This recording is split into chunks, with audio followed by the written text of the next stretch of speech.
Right, this is going to be another episode of Hot Take Point Made. It could have been a somber day until we started recording this show because Huxley just reached a Tier 1 LAN final. But you know what? Never mind that. Let's talk about some CS on your favourite show, Hot Take Point Made, featuring Aleksandar, Are You Insane, Kassad. What's that? What is actually your surname, by the way? Like Trifunović or some shit? How do you say it? How do you say it? Come on. It's Trifunović. Yeah. Whatever. It's all good. Yeah, close enough, I guess. Yeah, close enough. Exactly, bang on. And obviously, Maui, I don't know what Maui's would be. Like, Maui, don't say Thorin's opinions about ZywOo's or my opinions. What is your surname? Ellenberg. Ellenberg, there you go, Ellenberg. Yeah. Very Nordic. It's technically a city in Germany. It's German. But yeah, it is Nordic also. Okay. Yeah. And as I pointed out on past episodes, and we're going to do it again, even though in general I don't like to encourage the idea that I give a fuck what plebs think, we do let plebs actually technically be part of this show because we have a feature where if you subscribe to the Last Free Nation Discord, there's actually a channel called like CS Hot Takes, and you could submit your own hot take, which one day may be featured on this show, and you could be either praised if you're really lucky or roasted by all of us. One detail to mention on that one is when you submit the hot take, make sure you say if you don't want your alias read out, otherwise I'm just going to read out the alias if I actually have it written down, and then you will get roasted by the name that you have on Discord or whatever. But anyway, you can submit them there. We've done them in the past. Most of the time, yes, like this show, we're going to pick outrageous ones and then probably roast them. But every now and then there might be a good one that'll slip under the wire, and you'll see, since I pick them. But it's with this episode, you'll see where my bias comes in by one of the ones that I picked, where essentially I have sort of done that thing, Maui, where it's like, I wouldn't go and beat up a fucking prisoner in the prison yard. I'm a prison guard. I have ethics and morals. But you know what? Maybe if someone was going to beat up the right prisoner, maybe as the guard, I just look the other way. Oh, I didn't see it. What? Oh my God. Oh no, they've shanked you all up. How have they done that? So let's see if you can guess later which one of the takes is the one I'm referring to there. Which I'll say is mad egregious, but I don't give a fuck. So let's do it. So anyway, who among us though has the opening take? Does anyone want to venture the first one? Yeah, I'll do it. You know, I like to open the show up. The first one, because I was watching NAVI, and I was watching all this, like, you know, drama and everything. Oh, I bet you were the biggest NAVI fan of all time. Nah, it's just like the people are saying nonsense. Like, Blade was referring the fact that even though it's a bad tournament, I mean, Tier 2 tournament, they play badly. Like, you know, and he was apologizing for the bad, you know, showing. And people just fucking went nuts. So I had to, like, okay, you know, kind of step in. But the take is, like, completely, like, it's related to NAVI, but not to the tweet, right? Okay. And it's related to Falcons and the rumors that kyousuke is obviously they reached an agreement and whatnot. And I think that Bit was a far better option for Falcons than kyousuke is. Simply because I feel like even though kyousuke is talented and, you know, obviously he's the next, you know, rising star, not a superstar, but a star, and he would fit in, you know, he's going to fit in instead of whoever they replace, Magisk or Tessus, because we were on a Serbian TeamSpeak when we saw the news coming out, and at one point it said Tessus, and then 20 minutes later or 5 minutes later, when you refresh it said Magisk. So there was some sort of a confusion there. So I don't even know what the fuck are they doing. But the bottom line is, like, they don't need kyousuke, you know, for that team. They need a stable anchor, which is Bit. Because why am I saying this? Because I was watching in the last week or so when I was preparing this hot take, I was watching Bit's demos, like on YouTube that people are posting, and some of them from the game. And I was watching Gimpat, and then I was watching, like, obviously Magisk. And obviously, for me, the most logical kind of move from Falcons would be Bit. Right now his stock is down because Navi is playing terrible. They might want to make a change. He might get himself out unless they value him as much as, for example, I do. And I was watching his game. He is so sharp. He is good with utility. If you compare him to Yimpat, his utility is kind of off. He is equally sharp. His team play is pretty much the same level as Bit, because as an anchor, you don't really get involved too much into team play. You're on your own most of the times. His rotations are better than Yimpat. I'm comparing to Yimpat because he is the second option. I guess they wanted him in the past. They didn't get him. And has a more experience than him as well, and not more experience than Magis, but in a better form. He's younger as well, and overall, it's a much better option. And he's used to playing with superstars and being good with a team with a massive superstar, like Simple was in 2021, and Electronic, and with the Navi lineup. Yimhat didn't go through that. He is in his own bubble with the team that he likes. Obviously, they moved the IGLs around, but the team is still there. And I don't know if he would perform the same. He would take up much resources as Bit does. I mean, in the amount that's kind of small. When you look at the demos from 2021 from Bit, he doesn't take up any. Now in this Navi lineup, he doesn't take up any. He just does his job, and I think he would be a perfect fit for Falcons. And before MONEZ and him played together in that Navi Junior, Navi Academy lineup, and I think they're good friends as well. So overall, the better pickup for Falcons to make them, equally good as Vitality, I guess, because you saw that you don't need the 5 superstars. Vitality has Mezzi, Vitality has Flames. They're not like your typical superstars or even stars. They're just the people who are really good at their job, and they're doing their role the best they can. And the Vitality is undefeatable and the undisputed number 1 team in the world. And getting Bit to Falcons, I would think that would get them to the pretty much same spot as Vitality over a little bit of time. So the hot take is that they should sign Bit instead of kyousuke. They should sign Bit kyousuke, yeah. And because also you look at the duo of Vitality, who is the best team right now. The best duo is Robs and ZywOo, right? When you compare them to Nico MONEZ, is there a big difference between those two? Not really. Not really. You would say like 52-48 in the favor of Vitality, simply because the form and the titles right now. But skill-wise, raw skill, there is no difference. So adding a player like Bit, that was already in a team like Navi 2021 and Navi 2024, would be just a cherry on top of the cake they have right now. I guess that's not the hottest in that. I mean, it's just that it's not talked about right now. I mean, Bit also has that synergy with MONEZ. I mean, they've been friends. They've shown that publicly. The role for role. Also, replacement for Magisk is way smoother. I mean, that's almost like the one concern with kyousuke for anybody, even if it's Tessus. It's not perfectly 1-for-1, but Bit for Magisk. Just to add before you continue, you don't need to replace Tessus as well right now, because he's doing a job that needs to be done in that Falcons. I wouldn't say he's so good, but he's doing the job that needs to be done around MONEZ and Nico, so I wouldn't replace him. Sorry, go. Yeah, I've said before, Magisk is the biggest problem on this Falcons team at present time. He's the most glaring weakness in the roster. He just gets blind on every sight hit. Like every time they hit his bomb site, he's just flashed forever. It's like it feels kind of ridiculous, and I don't feel like he varies his positioning as much. Bit to me has been the more cerebral player for a while. He's changing up spots, sometimes pushing his spot on the extremity. Magisk, he has maybe one good map where people will defend him, but then he'll take 4 maps off.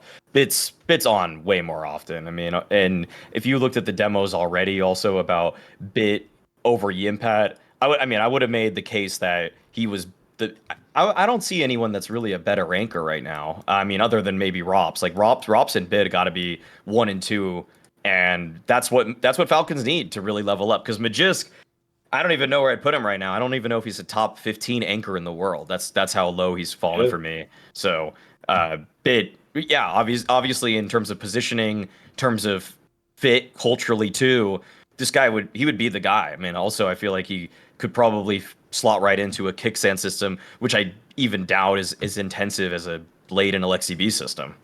I would say at the opening, I agree with Maui. It doesn't actually seem like that crazy a hot take. But I will give you one piece of credit, which is this. Right now, Bit is actually playing like shit himself in Navi. So from that perspective of like current form, if you think how fans do things, fans do make it so that if you're really good, you'll always be good. And if you're bad, you'll never be good again. That is how they think. They do think like really static. Like my joke in the modern day on my talk shows is, I actually think fans think of pro players in esports as always like FIFA, and they have all the settings in the game identical every time you boot the game up. And it's like, no, no, they go up and down between games. And in fact, I have to say, one of the things about having an eye test, by the way, is not just watching when the guy's popping off. It's knowing when the guy's having a game where he's getting like no kills, if he still played decently. Like, you know, there actually are rare cases, even though sadly there's been a lot of people who saw the rare cases and then built fake ones, where I have seen games where someone had 4 kills and I watched that demo and I was like, you know what, mate, maybe you could have had like 2 more kills, but like actually you were like flashed every time, or the teammate didn't come, or someone let like a flanker through, or that baited you out or something, you know. So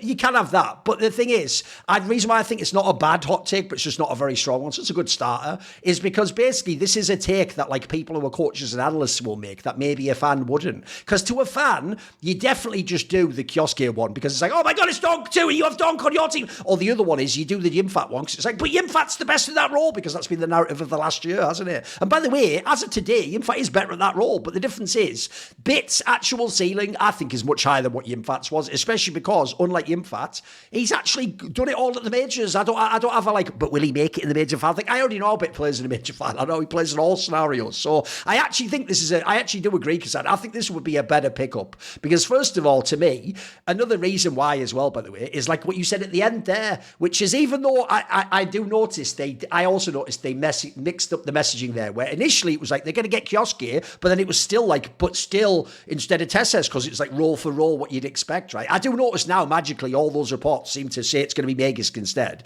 But then first of all, that doesn't even really make sense, does it? Because like they don't play the same roles at all. And the difference is, if you're actually going to sign someone to replace Magisk, one of those famous anchors of all time, let's sign the best modern day anchor, which is Bit.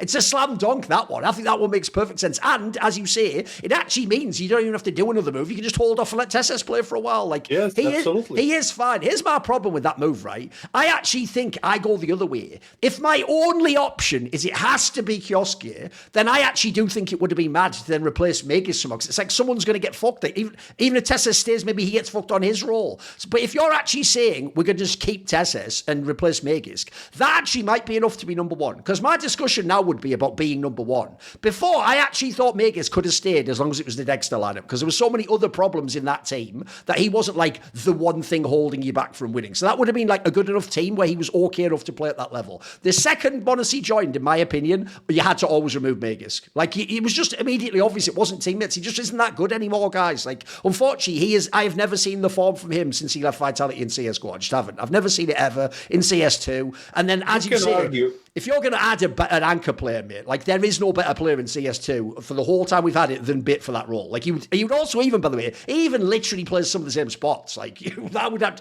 I think that would be amazing. Exactly. He's sharper. Like, he's 5 years younger, Duncan, as well. Sure. The Magisk is 27, Bit is 22, yes. And Bit has all the experience he needs. It's 22 years old. Also, there is a matter of, like, I don't know what the word is, but maybe honor or something, like the promises that was given to Magisk when he joined this project of Falcons, right?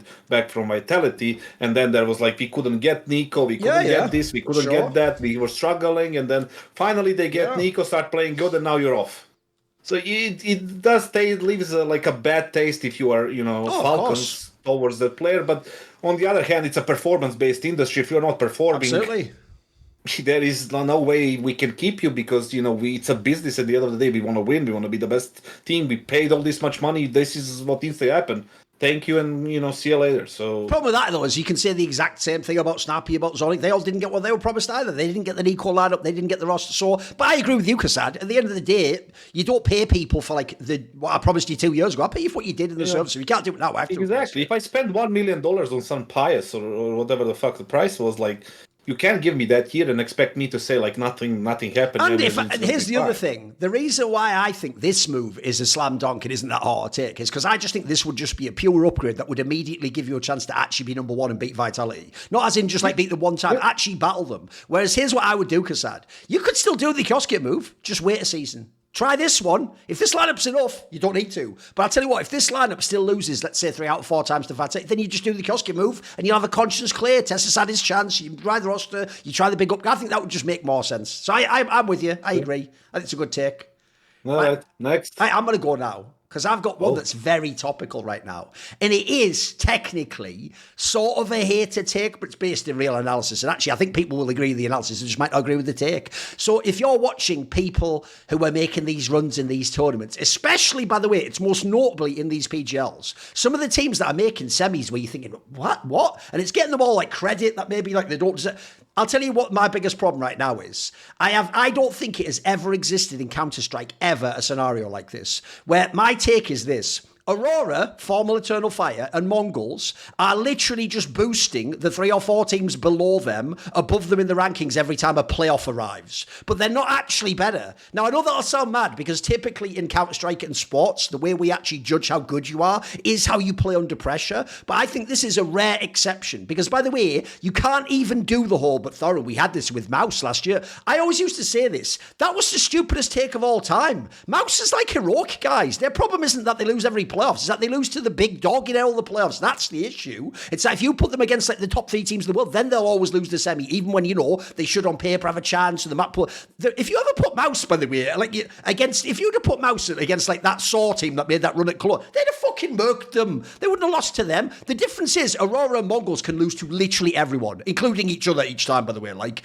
so this team, bizarrely, if you do put them in a group stage, not in an arena, they literally can be the like 5th best team in the world. It's real. Like, they would beat all those other teams most of the time, but you put them in an arena and they just basically like they just become the most polite person ever after you to the you first to the semi-finals, sir. You have to meet you before me. Like, they're like the fucking guy guarding the lifeboat on the fucking Titanic. Like, women and children first. That would be their fans, obviously, the joke.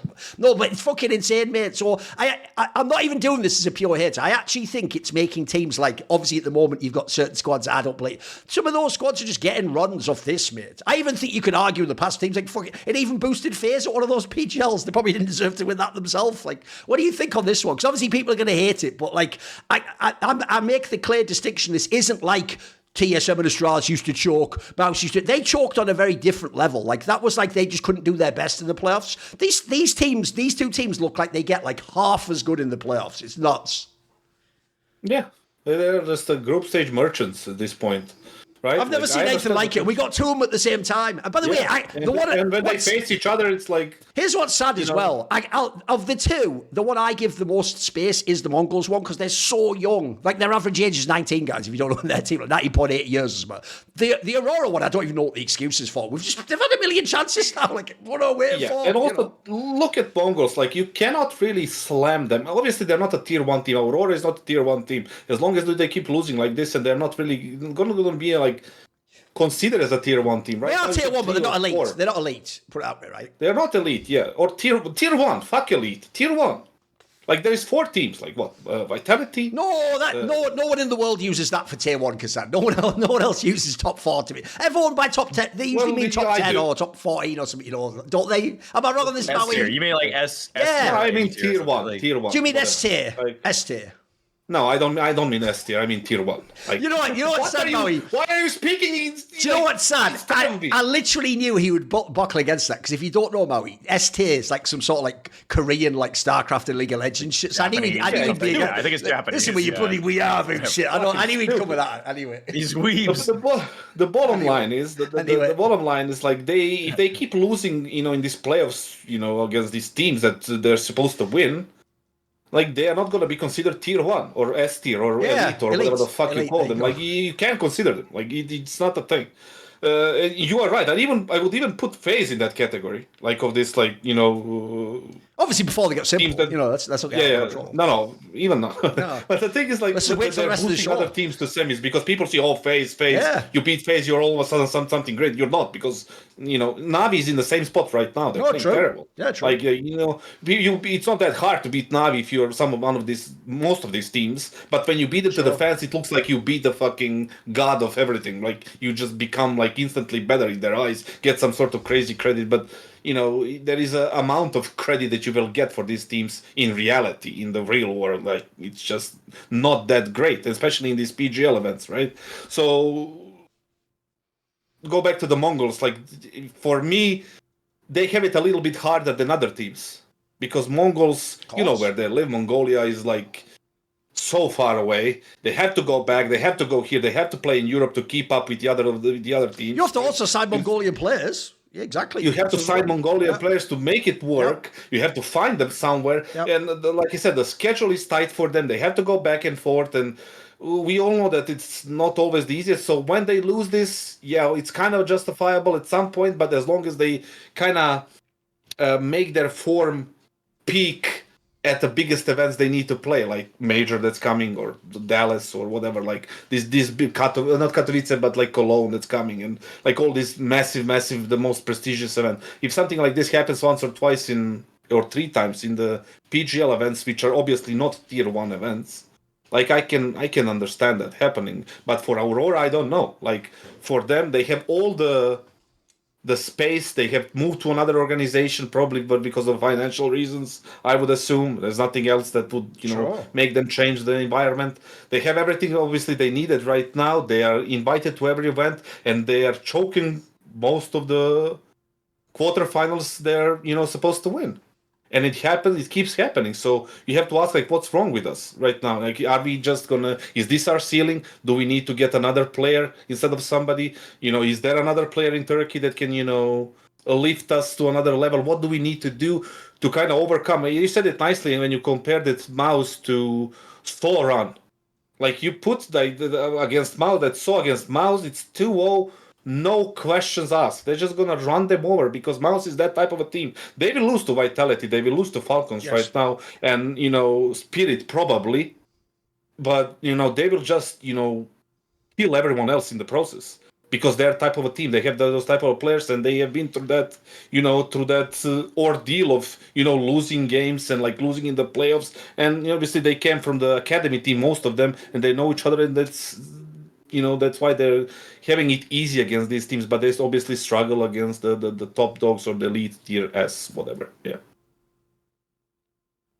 Yeah, I mean, they're both in positions where it just feels like the playoffs create a ceiling for them. It's really annoying. It's really frustrating that when you watch them versus Astralis, for example, as we just saw Aurora, and I'm going to say, for Aurora, I can boil it down. This is also why I also made that hot take before that they're not going to make top 8 at the Major, because their T-sides are just bad. Like, I think Major, I think you were just right earlier than most people, Thorin, that like the way that Major wants to call T-sides, it's just too one-dimensional. The joke I made on the desk was that it's like I'm watching TI4 Deathball meta, but with Counter-Strike players.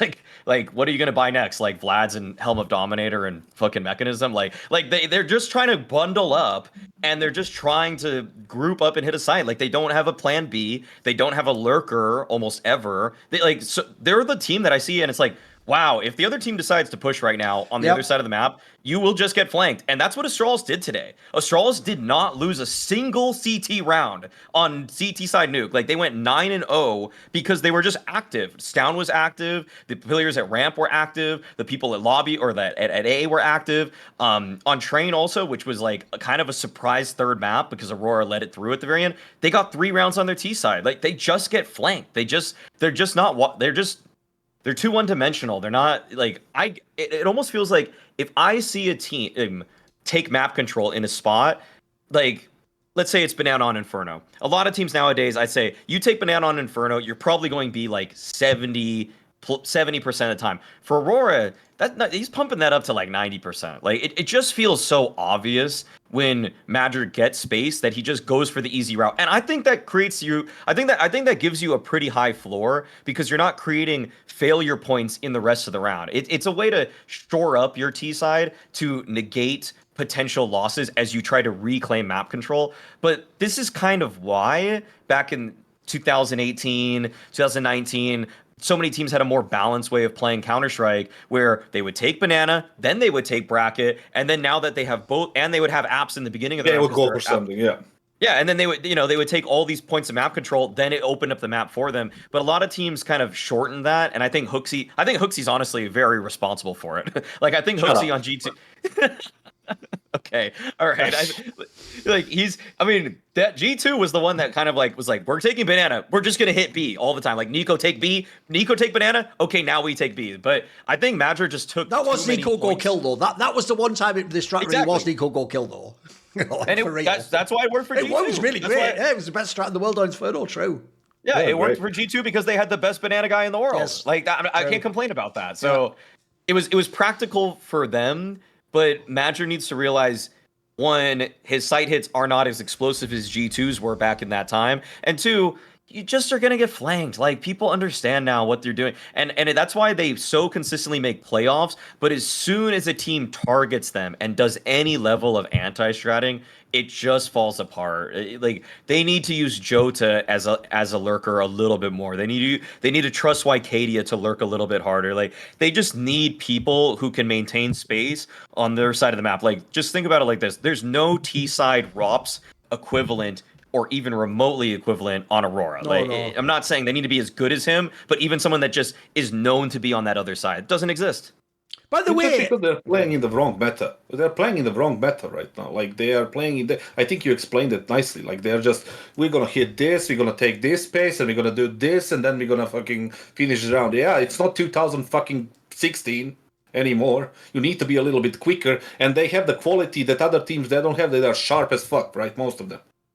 the biggest irony for this team is actually that they got the reverse Astralis. You know, Astralis had their era when Valve basically took out their permaban and then made it better. Well, obviously, Eternal Fire, Aurora had the opposite. If they actually still had Vertigo instead of Train now, bro, imagine if they had Vertigo and Anubis, they would actually win some of these series, like for reals. The problem they have is they actually, even though they tried to make Train work early, it's never been good for them. And by the way, that is so inexplicable to me, because if you think about it, everyone kept saying early on Train, it's just going to be like CSTM. But what's Vitality even doing?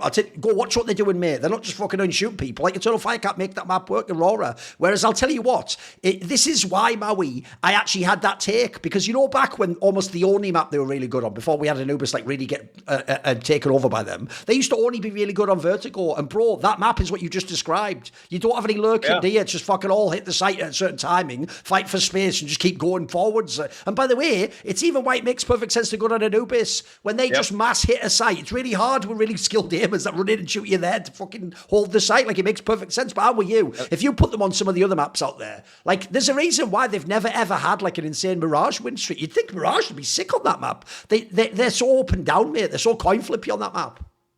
Yeah, and I mean, when you said that, like, they have anti-Astralis, I thought you meant like they have like zero team play and only aim. You know, they do a little bit. A little bit. When the aim stops working, they have no plan B to fall back. No. Maui said it nicely. Like, when people analyze them, like, it's easy to counter them when they don't like insta headshot you. It's just crazy, right? You're supposed to, like, I watched that game. I don't know if you watched that Maui on Nuke against this, was it Odik or the other Hot 2 guys? No, they were like down, and then every round they keep sending Santares on ramp to pick off a guy. Yeah, it was against the Kazakhstani guys. They were supposed to lose that game, right? And then I was coming down to Nuke, and every T round when there was like the critical rounds, they keep sending like Santares and then two people behind him. He walks up ramp, just one taps the guy on the ramp, and obviously these guys are not experienced. They don't know how to adapt to situations like that, which is fine. And that's how they managed to come back and win this game. Like, if you ran and try go against, Vitality on ramp, see what happens twice in a row. Like, one time you're going to get the chance to kill one. Second time you will have zero chance to penetrate ramp. Like, there is nothing, that you can do. But these teams, like, it worked again for them against, Hot 2. So if you try to do it against a stronger team that has a stronger player on the position that or that have a more presence of mind to react to what's going on, you're going to get shut down because you have no plan B. That you're playing the meta from 2016, 17. You're not adapting to the fast pace. You're not adapting to, like, playing a little bit more, I say, loose, similar to what, say, Heroic did, when they were successful, and, now what Falcons are doing. And it's costing them too much unless they fix it or improve it. They're just going to keep playing quarters. This is one of the reasons I don't, even though we've made this now a whole thing about fucking Aurora, this is one of the reasons why I don't rate Major, is because I actually do think he doesn't remind me of an IGL. He just reminds me of how players think. Because players, by the way, if you leave them to their own devices, do think silly thoughts like, oh, I didn't do something wrong on that round. I just didn't hit the headshot. And what you want to tell them if you're a coach is like, you don't always have to win a fucking headshot to get into a map, Like, what you want to have, like, this is the reason why I hated the way Snacks called with fucking Nico. Because his actual strat book on Nuke was like, Nico Nico, yeah, you're just going to go and get like a kill or two and secure outside. Like, what are you talking about? That's not a fucking job for any pro player to do. Like, that's something that happens, like, best case scenario. Like, what the question is, like, how you set me up? Like, well, how me push it in? Are you going to trade me? Like, their job was like, just go outside and kill him or whatever. Like, what are you talking about? That's exactly. That's a meme. I think you said it perfectly. It's like, you cannot like go send and I'm gonna base my round when you get the kill. I'm gonna go no. It can work like this. I'm gonna set you up for a favorable fight, yes. And then you're gonna get the kill and I'm gonna call the round. Yes, that can work because you have one of a kind generational players. Yeah, super sharp, whatever the fuck, right? I'm gonna do what I need to do on my side without dying to set you up for a good fight that you will take and then you will win 10 out of 10 times. And that's how I can base my round. But like, go kill, that's fucking nonsense. Put it this way, I would even say that's a great way to define, I think, the difference between truly great IGLs and people who just got boosted by having star players. Is that the great IGL makes even the star player like more efficient, more fucking effective than they ever were. The one who's just an alright IGL uses the star player as his crutch.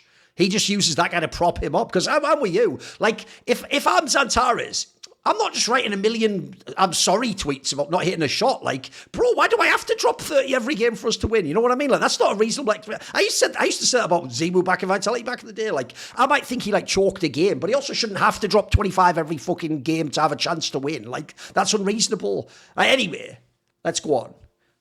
First of all, yeah. Oh. Should we do this, Maui? Should we show people what yeah, sure. Okay. So, all right. So, obviously, teams are changing out their rosters all the time, and you should change your clothes because you obviously need some new ones. So what you can do is support shop Into the AM at www.intotheam.com/LFN. That'll give you 10% off. And I feel like the sell is so simple here, okay? Into the AM gave all of us shirts. It's so frequently what I'm wearing now. Just me and Maui are wearing them right now. I'm just wearing the basic white PT. Tell the pajama story. Tell a pajama story. Oh yeah, at this point, like we've gotten enough clothes that now my girlfriend has co-opted like 10 of the Into the AM shirts. I'm wearing them too. It's practically all we wear in our own homes because they're comfortable. Okay, they fit in a way that is flattering and they are comfortable. So if you want to get some basic tees, like some of us have right now, there's 3 for $52.95. Again, you can get 10% off by going to the URL intotheam.com/LFN.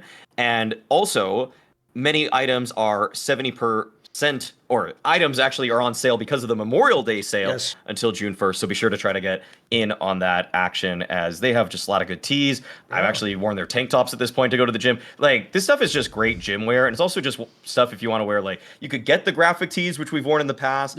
But the stuff that's kind of more low key with just their logo on the front is totally chill. They have stuff that has no logo at all. So really just pick whatever you want there. Can't go wrong with it. And by the way, the actual fabrics, there's quite an interesting variety. Like this one I have is a little bit more of like a heavy duty, like durable one. Put it this way, this is the sort of thing I wear if I go to like the rave or whatever the fuck. The one that Maui's wearing, I also have that exact t-shirt. It's so cottony smooth. It is really lovely. And that one's actually like legit as fuck when you get it out. Also, as he said there, it all stacks. So for example, our code gets you 10% anyway when we run these like regularly, but that stacks with the 70%, up to 70% for the Memorial Day sale. So if you find on their website something where it says 70% off and you use the LFN code, you will get 80% off. So again, they actually offer like an insane deal for our customers specifically, and loads of people who follow this show and LFN have bought this gear. This has actually been one of our best sponsors, so it keeps coming back. So thank you to everyone who bought it. Check it out if not. It's actually very legit stuff. Like I say, Maui doesn't like just wear any old shit. And by the way, I hope people understand that if we had a sponsor that was just average, like we have a lot of good ones, I'm going to say, if we had one that was just all right, we'll never promote a product that's bad. If we had one that was just all right, then someone like Maui, who was known to be like a sophisticate, I wouldn't force him to do the ad. So he actually legitimately does like it, guys. And also, please send us more free shit. It's fucking awesome. Anyway, let's get into it. Speaking of free shit, that's awesome. And people paying and our fans. Let's do a fan take. Then we'll do another one. So here we go. I'm going to come straight out. You know what? I teased it, so let's just go. Someone called Lenny. By the way, Maui will appreciate this. You're just not a reader, Kassad. Shout out Mouse of Mice and Men when you hear this comment. So Lenny says, get ready for this. This is God. Lenny says, ZywOo could win 3 more majors and 3 more major MVPs, but Simple would still be the GOAT of CS across all versions. Look, I tried to hide it earlier. This is obviously the one I just let through, and it's just like, let them fight. So get ready for the reasoning, though, because he's given us the reasoning. Listen, this isn't just some silly take, kassad. Let's all sit down and really carefully consider his reasoning. So he says ZywOo generally has a smarter / more stable playstyle a la device. I didn't write this, genuinely. I'm not like that. This really is someone called Lenny wrote this, right? He puts up numbers because he's min-maxing smart play and is mechanically amazing. Simple didn't have the luxury of min-maxing strategic play due to the supporting cast he had around him. The only way his teams could win is if he had a more aggressive style and completely hard carry bodied the other team. Again, I know this does sound like I wrote it, like he knows all the words I do. It's probably just to fan a man, but I genuinely didn't write this. Right? Of course, ZywOo just needs to give his team a slight advantage and is content doing that. Simple's desire to win the game means that he was willing to take the risks necessary to win games, and in doing so was forced into situations that were much more difficult to come out on top at a much higher frequency. Simple is also an extremely smart player and could play like ZywOo if he had the luxury. He's smart enough to know he didn't have that luxury for the majority of his career and made decisions that gave his team the best chance of winning by putting them in his backpack. Simple can do anything ZywOo did / does, but ZywOo couldn't do what Simple did. Thoughts, gentlemen? Well, Lenny, where is he from? Does he say I don't have a fucking bio. It's just his name, mate. I don't know anything. I was just gonna look for a mental institution just check him in. But the thing is, like, how can he? Even now, at this point, ZywOo is the only true. Maybe this is Go on, the only true contender for the GOAT, title of with all Simple. Across all of across all of CS. And if that's a fair take, it's probably at this point at the end of the year he's going to overtake him, right? For some people, certainly. If you count like majors and stuff, probably, yeah, of course. Yeah, because like he won one and then Simple won one as well, and then so there is no advantage there. Simple has not played for the past 2 years now, from the beginning. He has like 3 games in CS2. He has shown nothing outside of past CS:GO. So, I mean, I don't want to even waste too much time about this. Like, this guy is clearly mentally ill, and like saying this thing, right? That Simple probably in CS:GO could do everything ZywOo can, but in CS2 he cannot.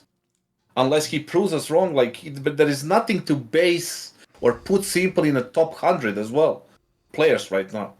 What do we base our analysis of Simple? Three maps or 4 maps that he played? Or face it? Or what do we base it on?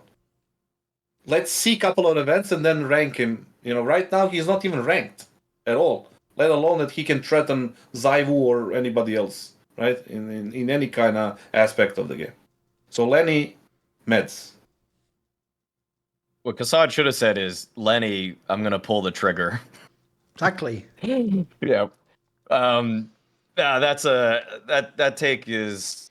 I mean, Simple's the CS:GO GOAT. That's just what it is. He doesn't have any testament or say or stand for doing anything in CS2. He looked okay on Falcons. That's all I can really give right there.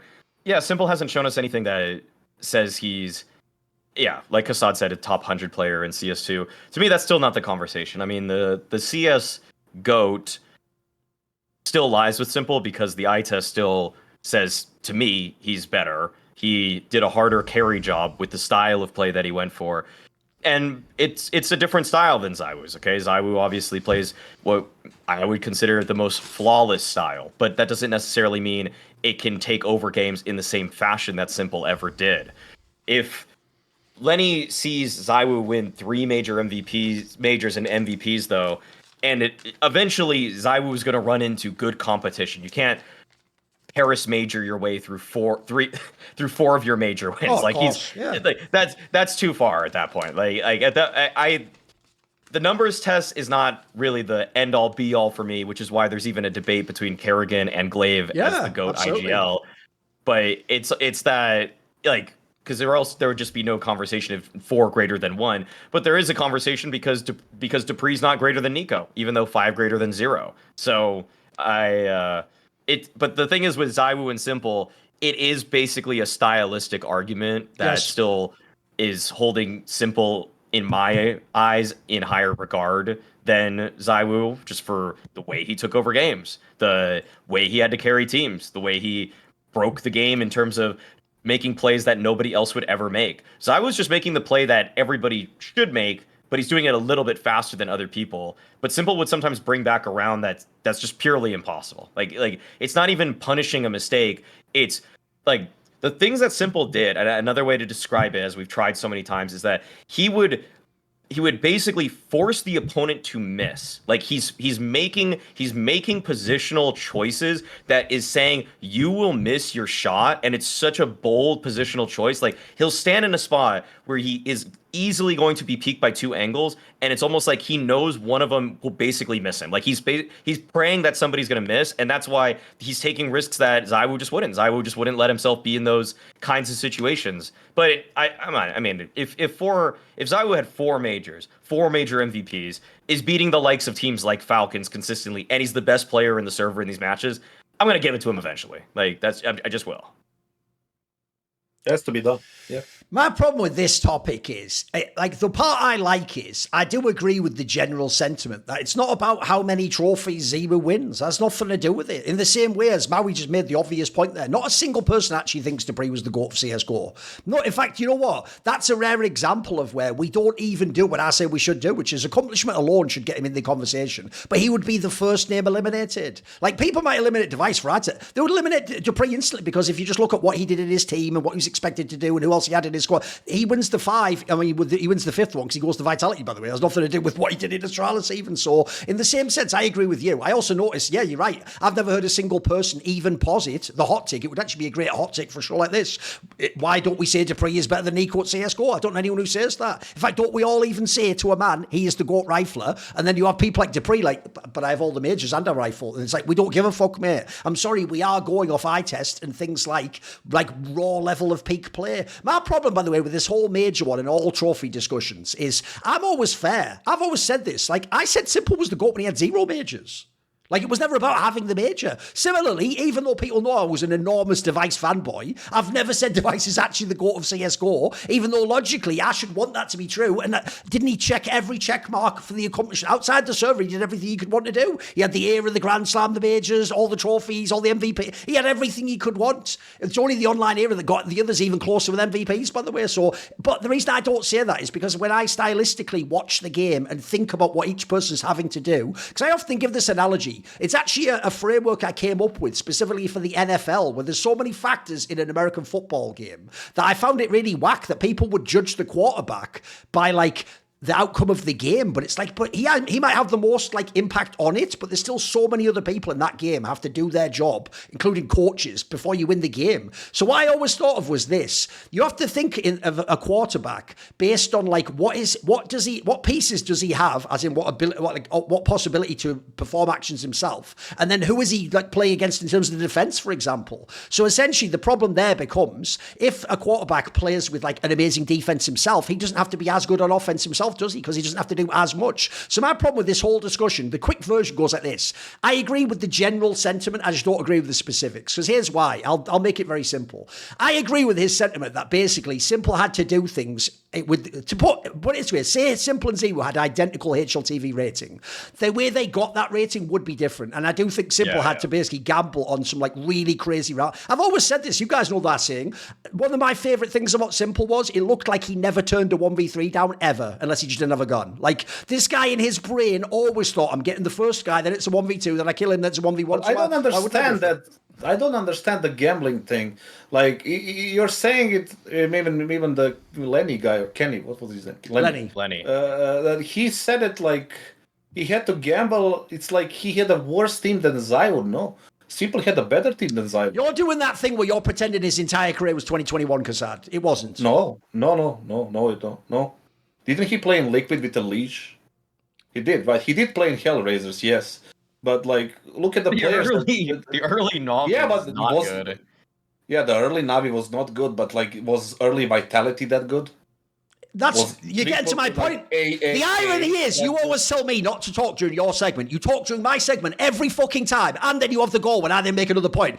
I think you've even accidentally, if you went back, told me not to talk in my own segment before, but never mind that. It's all fun in the family. So here's the point, right? The whole point about the gambling thing is accurate. If you ever see how Simple used to play, put it this way, my favourite tournament ever in CSGO was Star Series Season 4, the one that MOUZ Sports won over Simple in like February or something of 2018, or March or whatever it was. We all remember the one where it was like, it went to like 3 in the morning and then NAVI lost on the third map. If you ever watch this tournament, some of the rounds Simple has to win defy belief. As in, he does stuff for real. Like on Train T side, he just goes in first anyway and goes down the lower ramp and just kills 2 people. Like, that's not even a strat, mate. I wouldn't even make someone do that in like a fucking Face It pog. Then when later on Mirage, he has to do things like just kill the CT AWPer who's on like connector at Mirage with a deagle from the top of mid. Like, stuff again that like, that if you even said that to someone in Spawn, the guy'd go, what the fuck are you talking about? How are we going to do that? He was just having to do this in the final, by the way, to have a chance to win. And if you don't know, that was the series where he for real was dropping 30s and 40 bombs every map and he lost the series. The difference is, ZywOo doesn't have to do those things. He would get the same kills, same number, within the floor of the round. And here's the reason why, kassad, I actually think the whole teammate discussion is always worthless. Because at the top end, Simple had what ZywOo never did. He had prime electronic. You can't get to that until you get to now, in my opinion, with like ROPS, or maybe Spinks at his absolute peak at the end of CSGO. Maybe that's like vaguely comparable. The problem is, what makes a team, this is what people do all the time in basketball, bro. They talk like it's the 2-star players and that's the only people on the court. No, in the same way as like Nico having Monacy is amazing, right? Yeah, but not if it's Snacks, because Snacks evens that out, doesn't it? It adds a negative that brings you down. So my problem with this, I've always said this, ZywOo only had a bad team, in my opinion, when he had Kyojin and Masuta. If you go to the first lineup with all the French players, they weren't good fraggers, but they were very good players, mate. Even people like RPK, his stats are shit. That guy's a fucking amazing rock player who just holds a spot for you and lets you all rotate off. They had like NBK, who's like a secondary caller and does all fucking like sync up with other people. They had all these people who had like value beyond just the stat, you know. Meanwhile, Simple, his problem was he had Electronic who was cracked. Flamey, flip a coin, is he good that day? And you remember this, Zeus could call, but he was dog shit as a player. And Edward at the end was really bad for a few years, mate. Like he would literally just int games. So my problem there is, it's like you got more firepower help, but think about the discussion we just had about Falcons. What you don't have is the complete team, though. I think some teams that ZywOo had very well-rounded teams. They just lacked some of the firepower. You see how there's like a contrast between the two there. So I don't make it that one's better than the other for that, but I do think that's what made them play that way. But here's where I'll disagree with this guy. Where I will disagree with this guy is on 2 fronts. One, when he says that part there where he goes, Simple knew he had... No, I know Simple. And unfortunately, I can tell you you're wrong. Simple would play the way Simple played in any team. The joke is he'd do that if he was in Astralis, mate. He wasn't really thinking like you are. Like, well, in this round, I actually don't have like the well-rounded squad, so I don't have a guy who can enter. He just would do that anyway. Simple. The good thing about Simple is he's incredibly impulsive, but his instincts are unbelievable. So he just does whatever he wants anyway. He wouldn't actually play differently like this. And by the way, I also think ZywOo isn't doing that. I don't think ZywOo's going, I can just min-max. I think that's how he plays it. If anything, these players play the way they play, and you build your team around them. They don't sit there and think, what does this team need? That's like some fan thinking. And then secondly, here's why I don't agree with him. Even though I don't think raw trophies won makes you the best. The difference is if ZywOo wins 2 more majors and 2 more major MVPs, it's very unlikely, like Maui said, that it's like the Into the Breach run again, is it? Odds are, surely at least one of those majors is going to be all cracked out with really good teams. He's probably going to have to play really amazing to win. So if he does that, I imagine at that point he actually could be a contender for like the real GOAT, because if he has to do all that extra, he's there. Lastly, one thing I'll just say is I do hate in all trophy discussions that we pretend trophies are binary. You either win the trophy or it's identical to doing nothing. So we act like if you come last place, that's the same. You didn't win. Just didn't. No, motherfucker. Simple had major runs where he didn't win the trophy that were better than ZywOo's whole trophy-winning major run. Like the one you just mentioned in Liquid. Bro, he beat NAVI and Fnatic by himself. Like when they were like the top 3 teams in the world. That's better than fucking beating Apex and Into the Breach and then Game EliGE. And like, I don't care that one ends with lifting a trophy and one doesn't. What you had to actually do was way harder. Anyway. Yeah, I do agree with the fact that he would play the same because he's Simple. That's just the way he plays. Yeah. Not because his team is shit or something. He's taking that space for himself. Yeah. The only difference is that he delivered when he takes that. Like he was delivering numbers. Like, you know, not any player besides him and two more would do the same thing. No. He was the one taking gambles. He wasn't forced to take gambles. He had EliGE in Liquid. He had Hiko, who was a good player for that period of Counter-Strike. In 2021, you said it yourself, he had a team. He also had electronics, so his teams were all right. Yeah, he had some fucking bad players. Yeah. The same way you said about Zeus. The Zeus was bad player, good call. He won a major with Gambit without Simple, and with Kane and whoever, the Mo and Dosia for that matter. He won a fucking major with them. So he had... Sorry? Also a fluke, but it's all good. Doesn't really matter, like, at this point, right? It does. You're talking about the players... No. You're talking about the players that led the team that was, like, pretty shit in Gambit to a major trophy, right? Like, you can call it a fluke or not, but he did have to beat some of the good teams as well, and then the final was, like, whatever.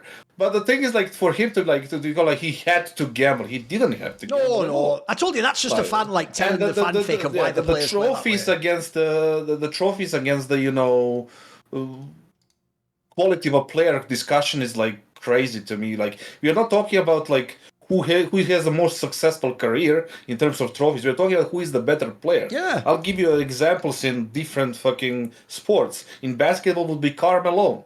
He was a fucking monster. Isn't it? Yeah. A monster of a player. He wins 0 rings. He won 0 rings. He even tried to join Lakers at the end of his career. He got slammed there. But is he a better player than Dennis Rodman? Of course. Yeah. Absolutely. Dennis Rodman has what? 4 rings? 3 with Bulls, 1 with 5 Pistons? 2 with Pistons. 5. 2 with Pistons, yeah. So is he a better player? Yes. I mean Malone. Malone, yeah. In football terms, Steven Gerrard has 0 Premier League titles. Is he a better player than Paul Scholes? Absolutely. Paul Scholes has what 6 Premier League titles. He has something like 11 or 9. something, mate. Something rattle Some insane number. I think it's crazy, 90, right? Yeah. It's crazy, right? So in terms of MMA, you can say the play style. Back in the day, I don't know if you follow it, but Chuck Liddell, the Iceman, right? He was a really good like takedown defense kind of guy, but he was a knockout fucking masterclass, right? Yeah. And he would never go into like a grappling session with anyone, even when he's better. He would always go for a knockout and expose himself to being knocked out, right? And gamble in a way, because that's the way he did things. Yeah. Simple as Simple did back in the his prime era of CS:GO. I mean, the total of CS:GO, I guess. But overall, just to say that he had to gamble, no. It's a discussion who had better teams throughout between him and ZywOo and Nico, for that matter. Nico didn't have bad teams outside of MOUZ. No. By the way, I actually think if you want a way more interesting discussion, guys, than just HLTV rating or number of trophies, here's what you want to do, and this will actually be a really fun exercise. Why don't you try and take the 2 players? So if you're a Simple fan or a ZywOo fan, do this. Take the 2 players, take the trophies you want to compare, and look how hard was their run and how well did they play. Those 2 factors is what needs to attenuate the trophy or not. Because like I say, like I actually think Simple's run at that like ESL Cologne 2016 is better than like some players I've seen win the major, mate. Like what are we talking about? Meanwhile, better than ZywOo's major. Meanwhile, vice versa. Absolutely. He said it nicely. The finals that Simple lost had better runs than the ZywOo, the run that he won the major with, right? It's just not even comparable. The competitiveness and the level of like cutthroat competition was like crazy in the Simple's runs towards the major. Here's the thing, though. I do think this CS:GO guy... era, there is no question who is the GOAT in CS:GO. I do think, though, this guy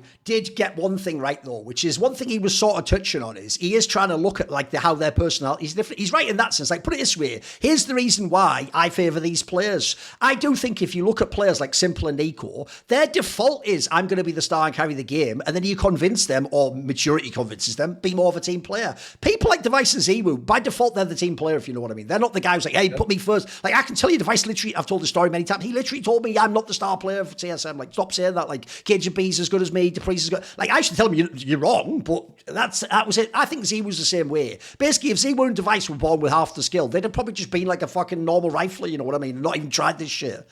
Yeah. Anyway, I think it's by the way, even though we sort of roasted this point, I think it actually did bring out some interesting discussion points. It's part of discussion, yes. By the way, that's one thing I do appreciate. Look, if you do a shit job, I won't read it out. But he actually gave some interesting reasoning there. He actually attempted to do like he was on the show, give his reasoning. Right, let's go on then. So who's next? Give me the hottest take. Let's go to the hottest ones. Come on. Okay, the hottest take. I think they're both pretty hot. They're honestly both pretty hot. They're both in different styles, though. One is more predictive, and one is more of a dream roster move. Do the dream which roster is just move. out of left field, completely out of left field. Let's do the dream roster move. All right. So because we're already talking about ZywOo being the GOAT, so we're in fantasy land anyway. Let's just get into let's get into Narnia, baby. Okay. Here's a double team fix with a player swap. Holy shit! Come on. Okay, a double team fix with a player going? swap. I really had to think about it because I see two teams that are struggling right now, playing well beneath what they're supposed to. One of them already pulled the trigger on making a move by benching Brokey, but I actually wrote this take over a week ago, and I think it's still relevant even with the simple announcement. Who the fuck is he going to add to FaZe right now? I'm so scared. I'm so scared. No. I want a player swap, okay? The vibes on Navi are so bad right now. God, who we what I would do is I would swap EMA with EliGE today. I would swap EMA for EliGE today, and my camera goes out. It's a good thing that it went out. Let me pull the camera back. Sign the camera bailed. Okay. No, swap EMA for EliGE today, and both Navi and FaZe get better. They both get better because, and I'll tell you why. So for FaZe, EliGE clearly has a way that he wants to play that's a little bit more rigid, more structured. He wants this way that's like, he even wants to use shortcuts in the verbiage that he uses to communicate with them. Navi's already trying that stuff. Like, Blade already came up with that kind of system. He already has ways that he wants to shortcut things. And he has a very rigorous system, a very structured way to play. And EMA, with Aleksandar, I've already seen the tension. We've already seen the tension. EMA's going for the backseating a little bit. He wants to always try to fix things. Alexi told him to shut up. Like, don't keep talking over me. Let it be called the next round. And EliGE, he's gonna have some things to say too. Don't get me wrong, but he would just relish being in a more structured, rigorous system that Navi is going for. And just one for one, they play some similar spots. Okay, they play a lot of very similar spots, but I just think, in terms of personality, EMA probably likes it to be a little bit looser, like it was with Gamer Legion when he played with Shuhei, for example. Like Kerrigan likes to call it. Like, Shuhei built himself in the vein of Kerrigan. Yeah, in the like of Kerrigan. Whereas Aleksandar and Blade is a completely different system. And EMA, yeah, he had a little bit of a resurgence after the major. When they went on their 6 final streak, EMA was pretty good during that. But once again, he's kind of come back down to earth. He's kind of cratered once again, like 1.02 for the last 3 months. It's very pedestrian for him. And I think he needs to be freed up. So put EliGE in a more strict system with Navi, put EMA in a looser system with FaZe, and everybody's going to win. Come on, Kassad. What do you think? I think he's out of his fucking mind. That's what. Well, that one was the bad one. That wasn't one of his better takes. Surely that wasn't too bad. Well, yeah, but how does he fucking think that putting EMA in a fucking FaZe would make them better? I'm with you on that one. He called him a backseater. Yeah, I know. He called him a backseater, a player who just chimes in backstabbing or whatever the fuck you want to call it. Not backstabbing. Not backstabbing, but whatever. Too big of a secondary voice sometimes. Yes. Basically, him as the guy going to Alexi, like, why didn't you park there? There was an open space. He's like, I'm trying, leave me fucking alone. It's like he's like the backseat driver. He wants to put that in FaZe to make them better than they are right now. In the same team that Simple is in, and Kerrigan, the ultimate supreme IGL, who didn't even want to coach for a bunch of years. True. The player who does the backseat leading would improve his team. So I need to rewind a little bit and go back and kind of maybe redo this case. That is a fair point. But EliGE in Navi is an interesting idea. Is really an interesting idea. We know that Alexi and Blade, they like to play structured CS, especially Blade, with all these small things, and that would benefit EliGE quite a bit. The problem that EliGE has is he wants to be in the action early on from every fucking round. And that's his problem since Liquid days. He doesn't want to take a step back in sense of to allow himself to be in a position to close out rounds. Not a closer an anchor type of thing or a lurker, whatever, but just somebody who is going to not be first in the actual action. So if he understands that in his fucking game today, he's gonna make FaZe even better. He doesn't need to go anywhere. He just needs to understand that. That was his problem since Liquid, 2015 to 19.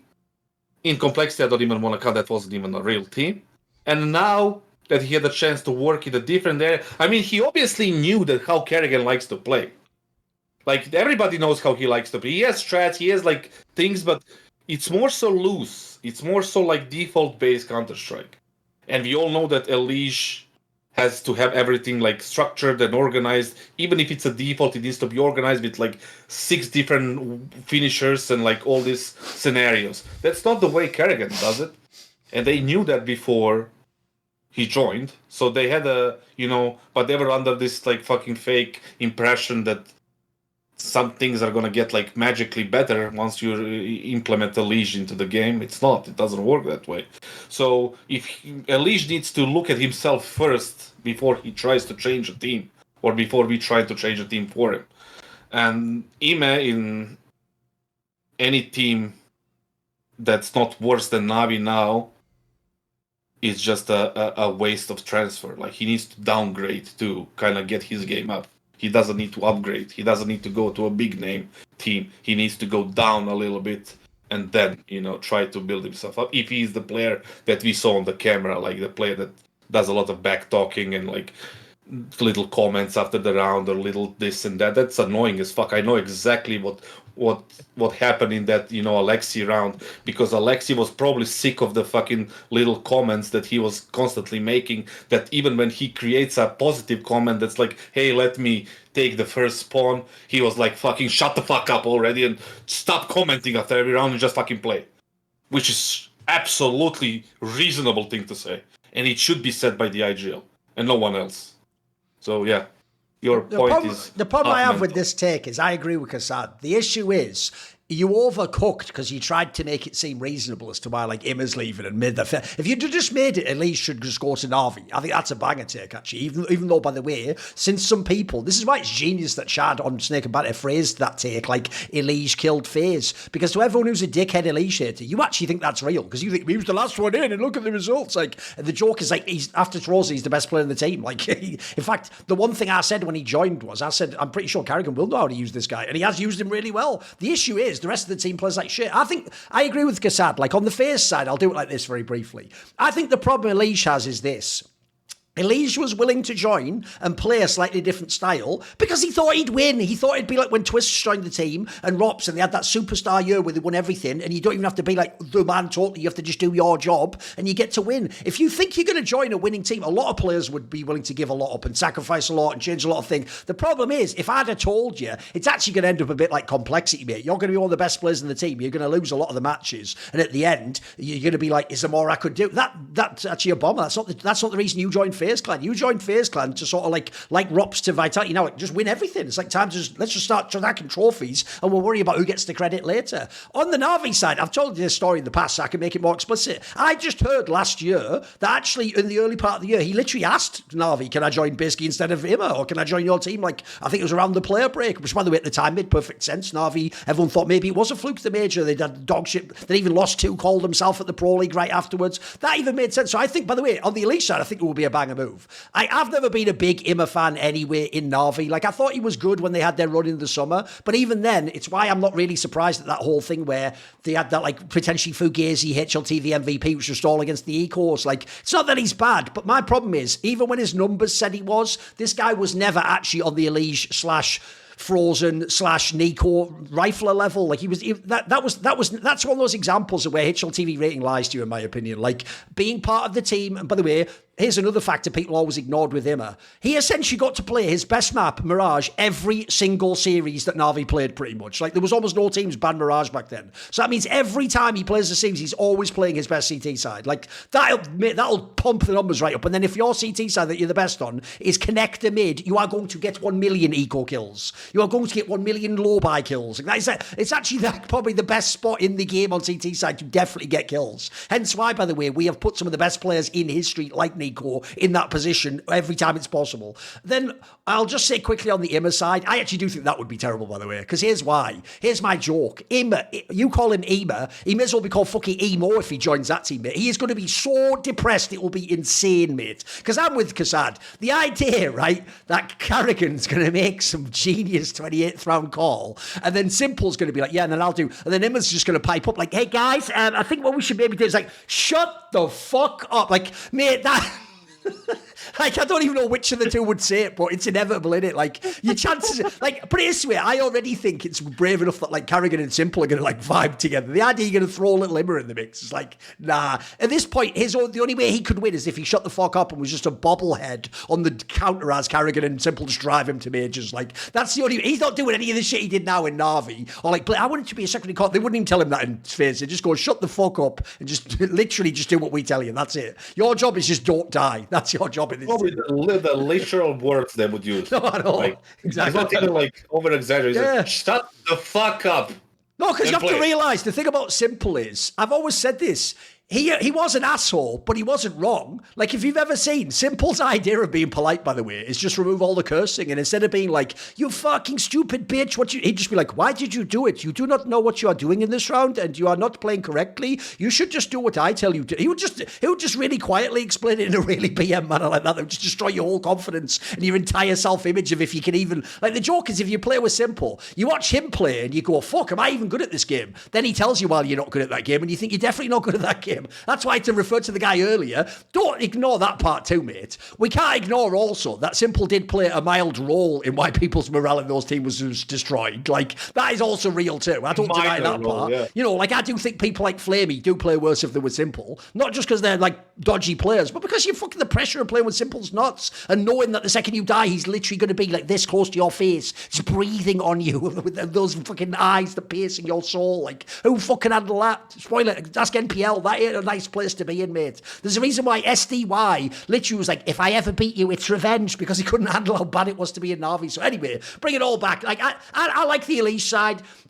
The Immer, we'll give him this. It is a hot take. I'll give him that, kassad. That is a pretty hot take. That Immer is going to fix FaZe. Make that the title. That's the fucking hot take and a half right there. And also, Maui's done that thing where he's been a contrarian because he wanted Immer removed last year around this time and thought he wasn't that good. So he's sort of like, ooh, but you thought I didn't think he's good. I'll get you in FaZe, mate. You must secretly hate FaZe. Fair enough, okay. Thought you liked him. You know, okay.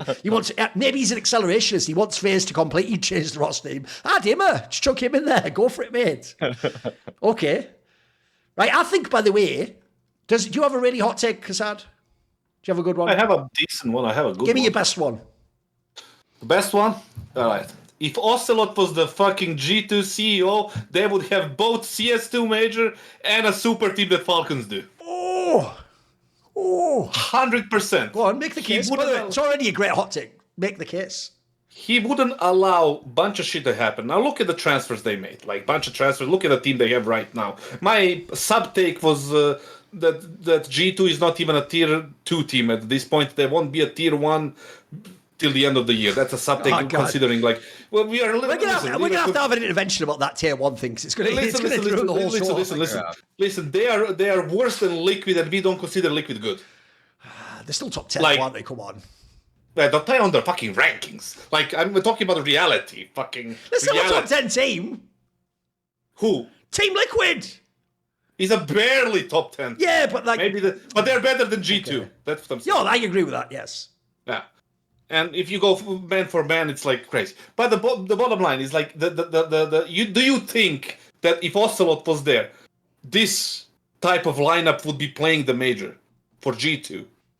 Right now. I don't personally. I think they would have made loads of moves. I actually think they did the opposite to what Ocelote would have done. This era where they just keep players for like a season extra. On top of that, listen, he wouldn't allow Mauisnake to leave. Yep, that's a good one. He would extend his contract on time, and he would convince him to stay, no matter what his brother agent or whoever is influencing him. Nico wouldn't go to Falcons, or wouldn't even consider going to Falcons. Yeah. Maybe he would consider, but he wouldn't go because Ocelote would convince him. He would brought him Kicksan that he wanted as an IGL, and he would probably bought him another player like Falcons do in kyousuke right now. So they would have the same team. They would play the majors on CS2 better and probably won one of them. You know, because it was happening all before Vitality got their, this magical lineup, going. Yeah. And overall, G2 would be at least 2 levels higher than they are right now if Ocelote was driving that ship still. And that the fact that he was cancelled, like, it's a fucking Also hasn't aged that well since, if you remember, guys, he was cancelled. He was cancelled like 5 minutes before everyone just allied with like literal regimes that cut people's heads off, So like that it just didn't age that well, did it? It was sort of the end of the cancel culture in many ways, wasn't it? Yeah, he didn't even do anything. That's the fucking. He just did a tweet, mate. That's it. Just did a tweet in it. Is that it? Yeah, go on, Maui. You go first, mate. Okay, where to start with this one? Well, I mean, there was. Are you against it in principle? Right there. No, because I remember what I was gonna say. I like how Kassad says at the end they would be 2 levels above if they had Ocelote right now, which means that they're tier 3 in his world. Okay, it is tier 1. Okay, 1, tier 2, and 3 world. No, that's just me nitpicking. No, I mean. Ocelote was on when they signed Mauisnake. He left in September of the same year. Before he left, they also got JKS and Hooksy. And since then, I would say that it's been pretty much a series of poor moves. I think then it was, the Swanee move actually was probably the only one that kind of worked out when he wasn't there, in a weird way. Like it's weird. It's weird that it's such a minor one, but it's one where he did win trophies with them. Beyond that, Petsa joined after Ocelote was actually let go, and then that's when things got really crazy. Where they benched JKS, they got Nexa, they signed Taz, they released Jake, they benched Nexa, they got MOUZ, which is probably. In some ways, it's probably Petsa's best move ever. Yeah, and then they got Snacks after that, and then they got Heavy God. But I mean, and now they have Hades. Yeah, and now they have Hades. I know it's a stand-in, but it's a major. It's like end this full season. What I'm trying to say is like this lineup looks like some sort of Honoris fucking remake of Snacks and Taz. Honoris, the old Honoris lineups, which were just absolutely. Yeah, when's D-Ha joining? When's he joining? Round out probably after fucking. Get Kyler in. Give me a break. I know. Goofy. We need Goofy. G2 Goofy. Yeah, I wouldn't be surprised if it happens.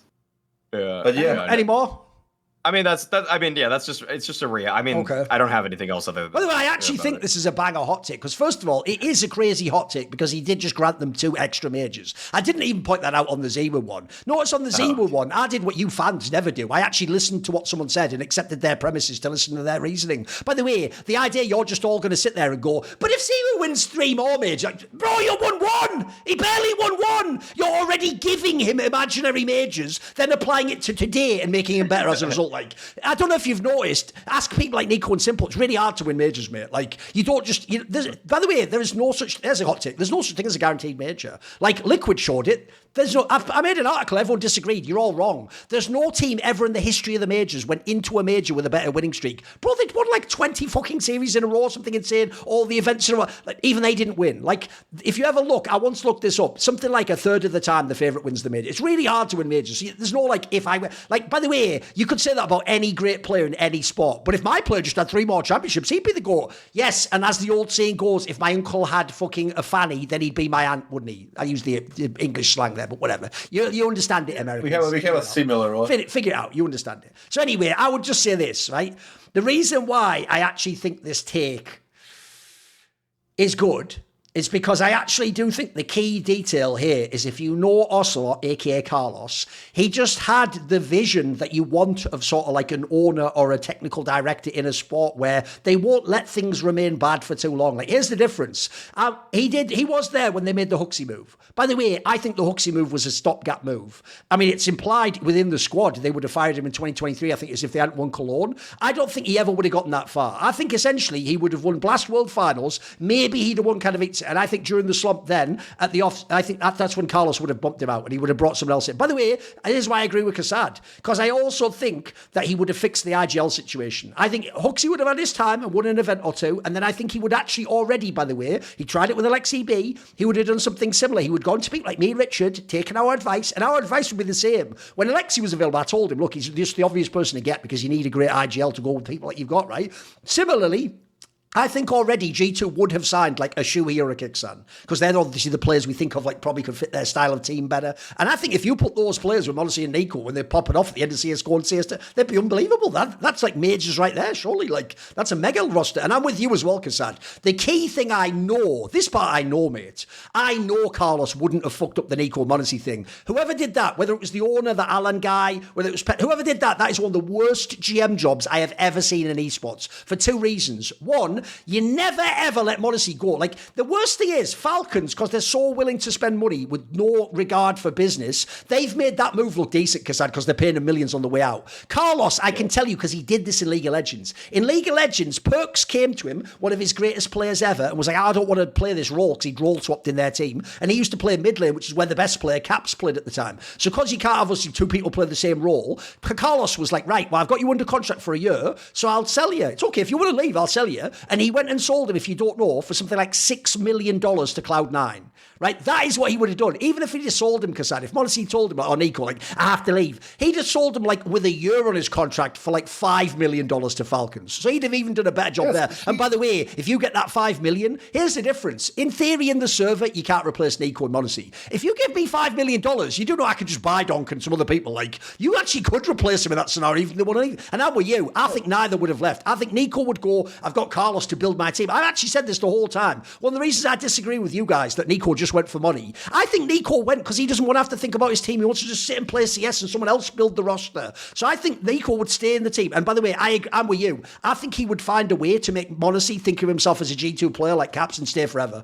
So I think those three things, get the IGL and keep the 2 stars. I think that alone could have given you all the majors, mate. I'm with you. I think you're also right when you say like he didn't just go for the money. Obviously, he went for part of the for the money, but also he didn't want to be like thinking about the fucking lineup. No, he wants that drama, exactly. These fucking bad shit decisions, and like he doesn't want that. No. If you talk to him, you'll fucking find out yourself. But the thing is, like Ocelote was good in maintaining those contracts. Yes. Like he when Nico's first contract was expiring.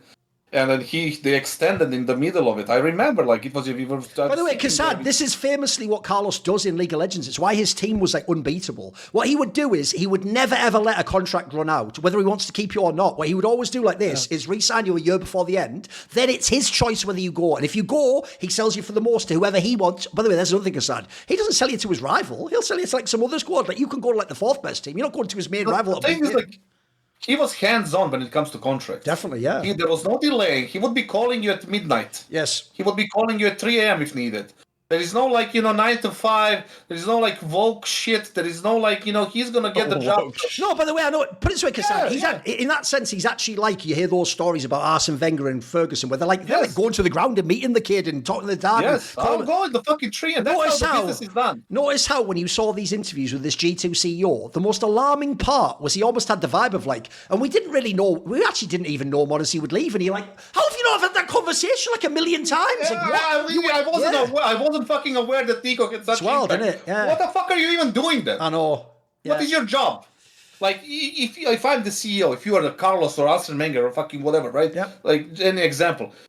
I'm not sending good afternoon, my name is whatever, respectfully, Carlos, whatever the fuck. I'm calling you. Yeah. On the phone. If I'm allowed, I will call you. If I'm not allowed, I'll call your agent. 3 a.m. Oh, he would also, by the way, Kassad, he would also have a personal relationship with all these star players, I'll guarantee you. He wouldn't just be sending an email on the GM or something. Yeah, I need to go to Bosnia to fucking sit on a plane and land there and just fucking talk. I'll do it. Yes. Because this is the future of my, organization in the CS division, right? Yeah. That's a generational player. Somebody then that player will be like, oh my god, these guys invested. Absolutely. This potato from G2, he went out. I get the point. I respect the attempt to go and just speak to the fans through the podcast. But he chose the wrong podcast. That's one thing, and he chose wrong people to talk to, because there were no hard questions. There were not really any. No. By the way, this is why, if you notice, I always bring up, whenever people talk about MongolZ leaving G2, I'll phrase it a different way and maybe it'll hit differently this time. If you have a whole 2 or 3 years to talk to MongolZ and Nico in a private room with no one else there, no one else to convince, and you can't convince them to stay in G2, how are you going to convince a guy who isn't in G2 to join G2 and be a superstar? I don't think you can. I think essentially, by not retaining those two, I now never believe I'll ever see ZywOo Dogs ever play in G2. I'll never see it. I'll only ever see up and newcomers after trying thing to is, become like, Nico. Nico was there, what, 3-4 years? Ages, since You like have 2020 or something. exclusivity to like do whatever you want. Exactly. There. Yeah. Offer that, like you have the money, Yeah, and you would make more of the deals that you would get by signing this player. Yeah. The deals that you would get based on his, brand and the name and whatever, then you will be getting it for selling him. Yes. But obviously, he didn't just go because the money. He went because he doesn't want to be associated with that mess over there. Now, Maui said Petsa this. I don't know if it's Petsa all the way. Maybe it's a Julian guy. Maybe it's that guy, the CEO. But the CEO seems clueless. Like, it's fucking nonsense there. And I'm not surprised that he left after that interview. That he openly says, like, I didn't know that Nico had. That's like saying I didn't know that fucking LeBron has an influence in the Cavaliers or Miami or Lakers later on, or Steph Curry in Golden State Warriors. Yeah, what do you think? Anyway, look at how your team plays before and after. Let's keep it rolling. Let's do 2 more ticks. I'll do a hot tick, and then let's do our last fan one, and we'll end on that. Oh, you want one more, Bowie? Yeah, I had. We can see if we can fit it in. We'll see if we've got time to fit it in. Right, let's do my hot take then. So listen, guys. I am predictable because I know what the people want. No, that's wrong. Not what the people want. I know what the people need. I know what you all need in the scene. I'm going to diagnose what you need. So I'm going to give you one of my predictable Thorin takes, but it's up to me to be the one who says it out loud because it's going to be really fucked up when in the semi-finals of this major, Simple's there on stage with FaZe. FaZe isn't even good right now, by the way. Simple hasn't played for fucking ever. We only saw him do every other map in Falcons he was good in, a team that never won a game. They're going to be in the semis of the major. Here's why. Because I actually do think people already are missing this detail. Mate, did anyone see the way Brokey was playing for most of this year? Simple doesn't even have to be simple to give them a chance to win these games. Like, if Brokey, I don't even need Brokey to be like peak fucking I am Katowice MVP Brokey. My problem with him was we talked about it in past episodes, every aspect dropped off the impact, how he played, his style, what he did for the T-sides. Like, I think Simple walks into the team and adds loads of those things. He won't be simple, but he doesn't need to be. Essentially, if he could just be like the 9th best player in CS2, which isn't implausible, by the way, for one tournament, they already will have firepower. And I said this in the past, the problem what everyone will always have is when a whole bunch of the squad is playing badly, you can't look like you're calling well if you're Carrigan. So people always go, yeah, he's finally washed. I don't think Carrigan's washed. So I think you had Carrigan's mid-rounds with Simple playing sick. Already EliGE, by the way, is good. Frozen's there. I actually think people are underestimating this move. I think it's a great gamble, by the way. I think it's a good gamble for both sides. They haven't committed long-term. It's the ultimate short-term team anyway, because it's Carrigan and standings. And I actually think also, when you look at the major, what everyone's forgetting is, the second you get to the major playoffs, things just go mental, mate. You enter the Twilight Zone, people just start playing weird, or someone plays better, someone plays way worse. Like, I think it'll be a fluke one, but I think they can make semis of the major. There you go. FaZe Clan, semis of the major. It's just the same, in the same exact vein as when Falcons had Simple and they were going to. Yeah, but I only made it top 8 for that one. That was top 8. The same episode, just switch Falcons with FaZe. Like, essentially, look, I will admit completely, part of it is I just have the ultimate belief in Simple that I don't have in any other player in the history of esports, mate. Yeah, by ultimate, you're just delusional. Let's just replace those. Let's see. Let's see. Yeah. I also did say Spirit could win that major with that lineup, so let's keep going. Let's keep rolling. It's not the same, man. Did happen though, didn't it? Did happen though. Your take was that they wouldn't win the major. So, it's not.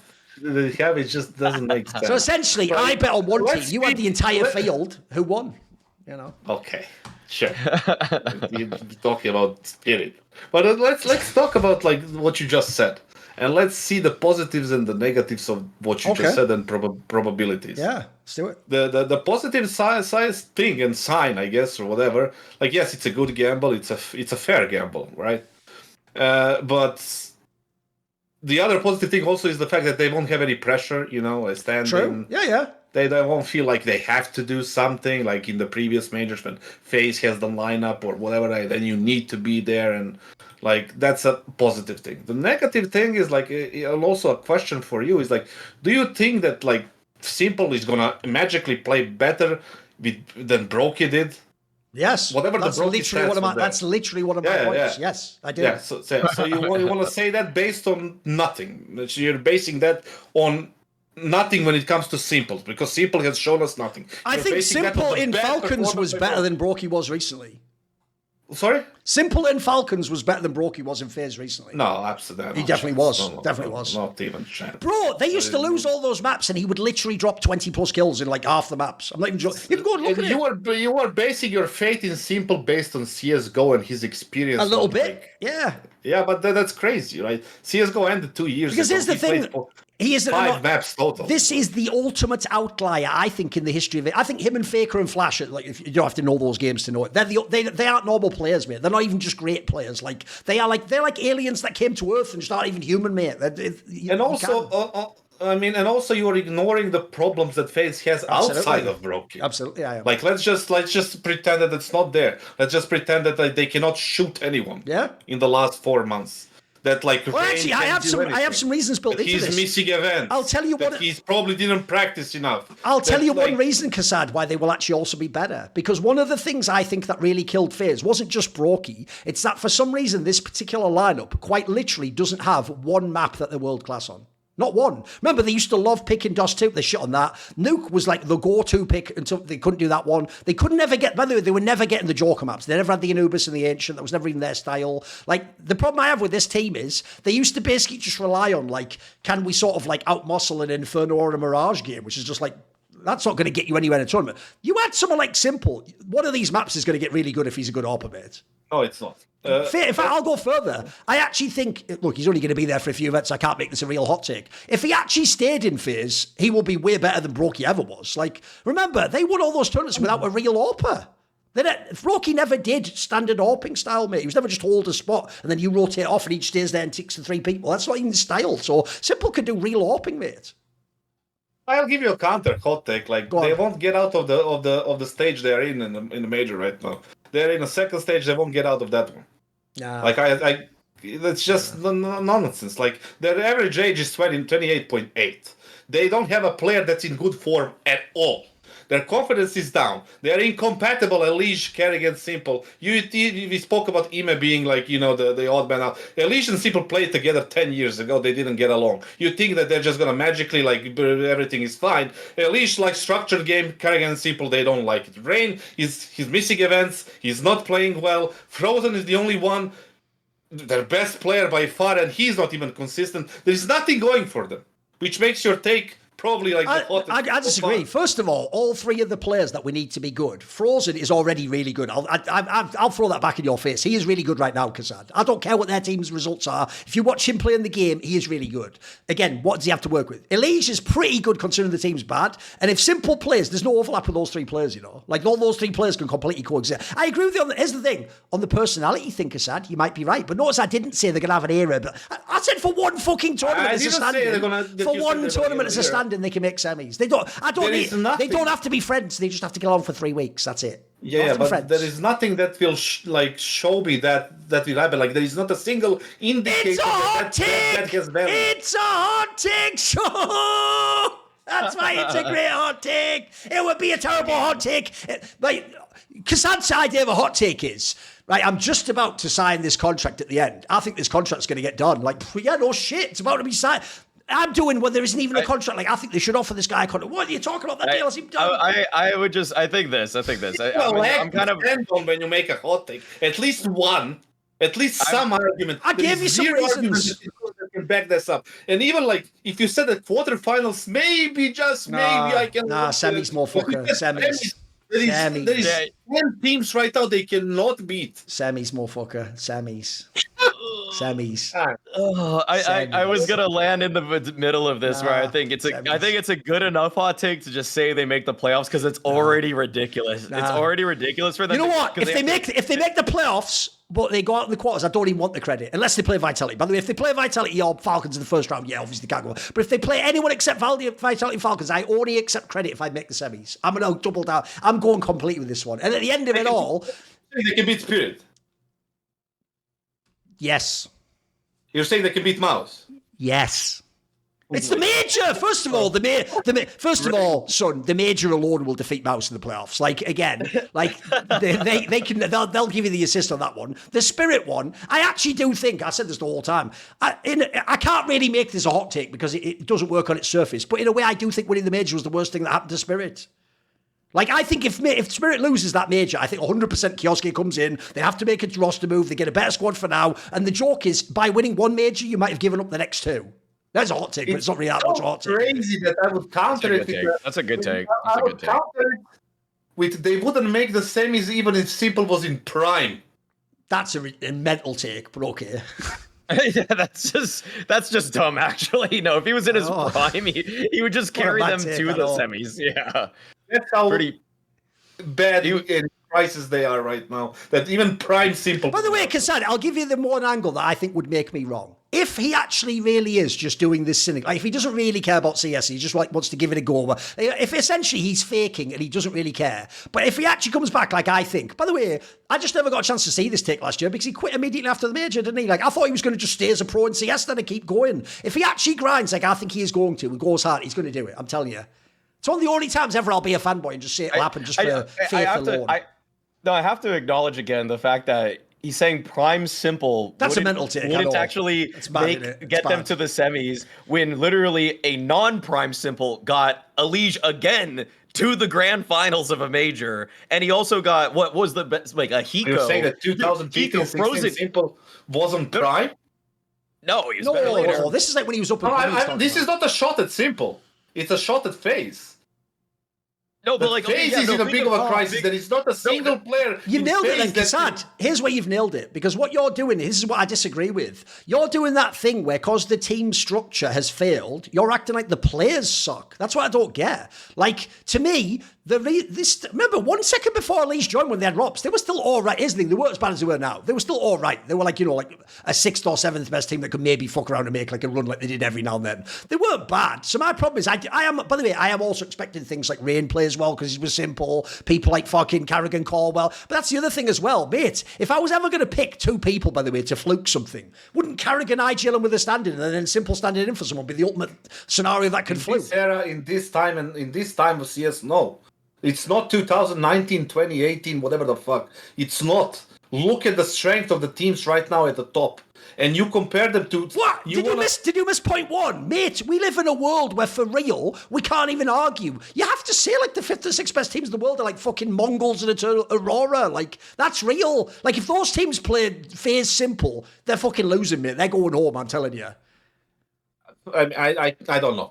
You can be right on that one because MongolZ and Aurora are the ones that are fucking up. Here's the thing, guys. The problem is, you might think that take stinks, but you know what? I don't stink because I use wonderful Mando products with the promo code HOTTAKE, which, if you don't know, they right now have the perfect offer for new customers. You can get their starter pack, comes with a solid stick deodorant. By the way, that's actually really good. It's the one that Maui always recommends. He loves that one. It comes with the cream tube deodorant, which, by the way, has a very distinct smell. That's kind of interesting. It's also a cream, so it rubs in. It's not just like a different style. And it comes with 2 free products of your choice. So, for example, you could pick mini body wash. That's really nice. By the way, the body wash flavors I actually find, if you're a man, I actually find they're really nice smell, actually. Quite a nice scent to have on you. And you can also choose the deodorant wipes, which I always say for gamers are mega, because basically you just put them next to your PC. If you're feeling a little bit sweaty, if it's just too hot in your room, if they can't get the window open, if you're going to be there for 5 hours, just use those. Then you'll be nice and chill, etc. Obviously, the main thing is they have that whole thing where like the whole point of Mando is it's to counter BO. Basically, it makes it so that like you don't get the smell from the BO, and it can actually control order up to 72 hours. We've gone through a bunch of the things in the past. As a special offer for listeners, you can get $5 as a new customer off a starter pack with our exclusive code. It's on screen. HOTTAKE, all one word, HOTTAKE. That equates to over 40% off that starter pack. Just use the code HOTTAKE, HOTTAKE, at shopmando.com, shopmando.com. Please support our show. Tell them that we sent you. And Maui's bigged them up many, many times. We actually do use these products when they send us to them, and I think they're really good, actually. I'm not usually a massive every day. Guy for this stuff. I use the most basic bare bones stuff, but actually I have found some of this stuff is a quality of life upgrade. It is good. Shout out to Mando. Shout out to everyone who watched it. Right. There's one more take. Oh, we can do 2 more. Maui, you do your take and we'll end on the fan take. Sure. What's your last take? Okay, my last take is it's predictive, okay? So we could actually look at the major and say, do we believe this or not? I'd say by the Austin Major, Liquid's T sides will look better than MOUZ's. I'm going all in and doubling so it's a down showy on the take. Okay, right. Shuhei better than Brolin as an in-game leader. At Melbourne already, with just one tournament behind them, they already look so much more well-oiled.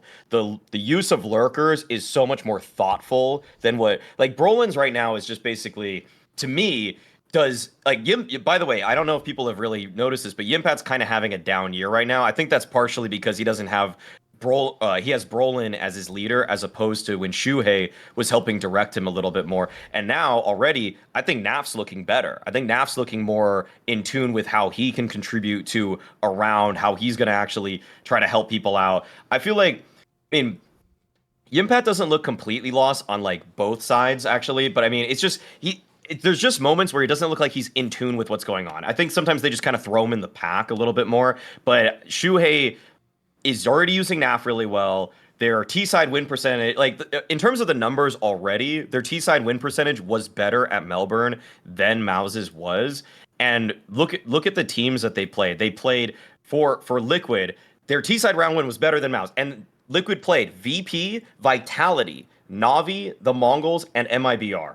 On the other hand, MOUZ, they played Falcons, the Mongols, but then they played Gamer Legion and Big, and Liquid still had a better T-side. Like that's not even close to the same level of competition, and they even played more maps versus these Gamer Legion and Big than they did Falcons and Mongols, and they still did worse. So I think Shuhei is already improving Liquid, and I'm not like the prediction's a little weird because I'm not saying necessarily like Liquid is going to place better than MOUZ. Like I think MOUZ is a better team right now. That's kind of crazy to just like jump on it too quickly. Like Torzi's a better opper, but at the same time, I mean, this is the Shuhei faith. Like, I just think the T sides are what's helping Liquid a lot right now. And in a weird way, it's almost kind of like, can they fix their CT sides? Because I feel like a few people have some overlap in how they want to play the defensive side. If they just crash out in the tournament because of a bad defense, then that's going to suck and the take's going to look stupid as hell. But like, if they both make deep runs, I'm saying right now, Liquid's going to do it off the back of good T sides, whereas MOUZ is probably going to do a little bit more of their work on their CT side. Oh, so many things like right there. I see where you're coming from. I really do. It's simply because it's not that I rate Shui something like high or anything like that, but I'm not sold on Brawl on IGL yet. Even though everything points out that he's doing a good job, the numbers wise and placements and everything, it just something feels off when I watch them. Like something feels like unnatural in their game. Like what's the opposite of fluent? You are English speakers. Just clunky. Yeah, it feels like sooner or later they're gonna run into a problem that's gonna make the team explode or implode or whatever the fuck, right? And on the other side, Liquid, how do you measure, like how do you assess who has a better looking T side, right? And how many events they need to go before you actually say, listen, this team has better T side than the other? Because I'm just gonna say at Austin. So just we're gonna look at Austin games, and then we're gonna see like that Liquid is gonna have a better T side than MOUZ. That's your take, right? Yes, it's gonna be better. So what happens before or after? It doesn't matter. Well, already at Melbourne they had a better T side. So, but I wasn't even including that. I could give myself more credit here or like make it easier for myself, but I'm just saying by the time Austin comes around. And here's another thing, okay? I looked up some of the strats and what their like frequency of what they're running. MOUZ are starting to move a little bit more to set strats as opposed to away, and they're moving away from mid-rounding a little bit on a few of the maps. On Ancient, Nuke, and Mirage, they're going more for set pieces instead of just trying to like feel the round out. It's a slight change, but it's trending in a direction where I feel like MOUZ is just saying to themselves, okay, maybe the mid-rounding isn't our strong suit. Maybe we should just make this more about set pieces for ourselves. So, and I think Shuhei, he calls the right balance. He calls enough mid rounds. He lets people feel the round out. He's got the personnel to do it. And I don't even think, well, actually, you know what? Before I even give Liquid too much credit, I don't even think personnel to personnel that it's that much different today. You know, I mean, Torzi's probably, if you go 1-to-1 on all the players, it comes out pretty even. I don't know if you guys have a strong take on that, but I think that it's like Shuhei's going to make it look more well ironed out. Yeah, but the thing is, like, they have more experience playing together than Liquid, right? and that helps T side a lot because you understand what your teammate is doing on the other side without him telling you. Better than Liquid does that played 2 months, 3 months, or whatever it is with Shui, right?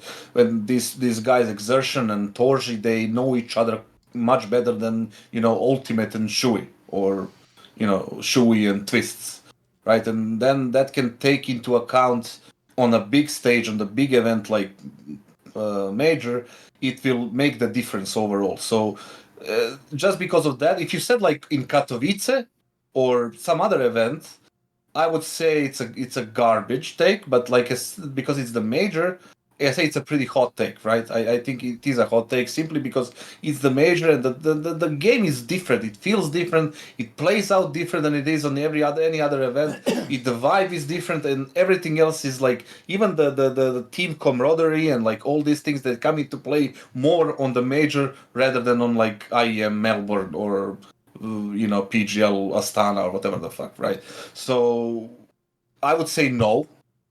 I would still believe in MOUZ simply because of the fact that they are longer together, and then they will show that more on the T side than Liquid will. If Liquid was with this lineup for like 6-7 months, then yeah, that would be 100% true. But right now, I feel it's too early. They don't have a playing experience. On top of that, they don't have a coach.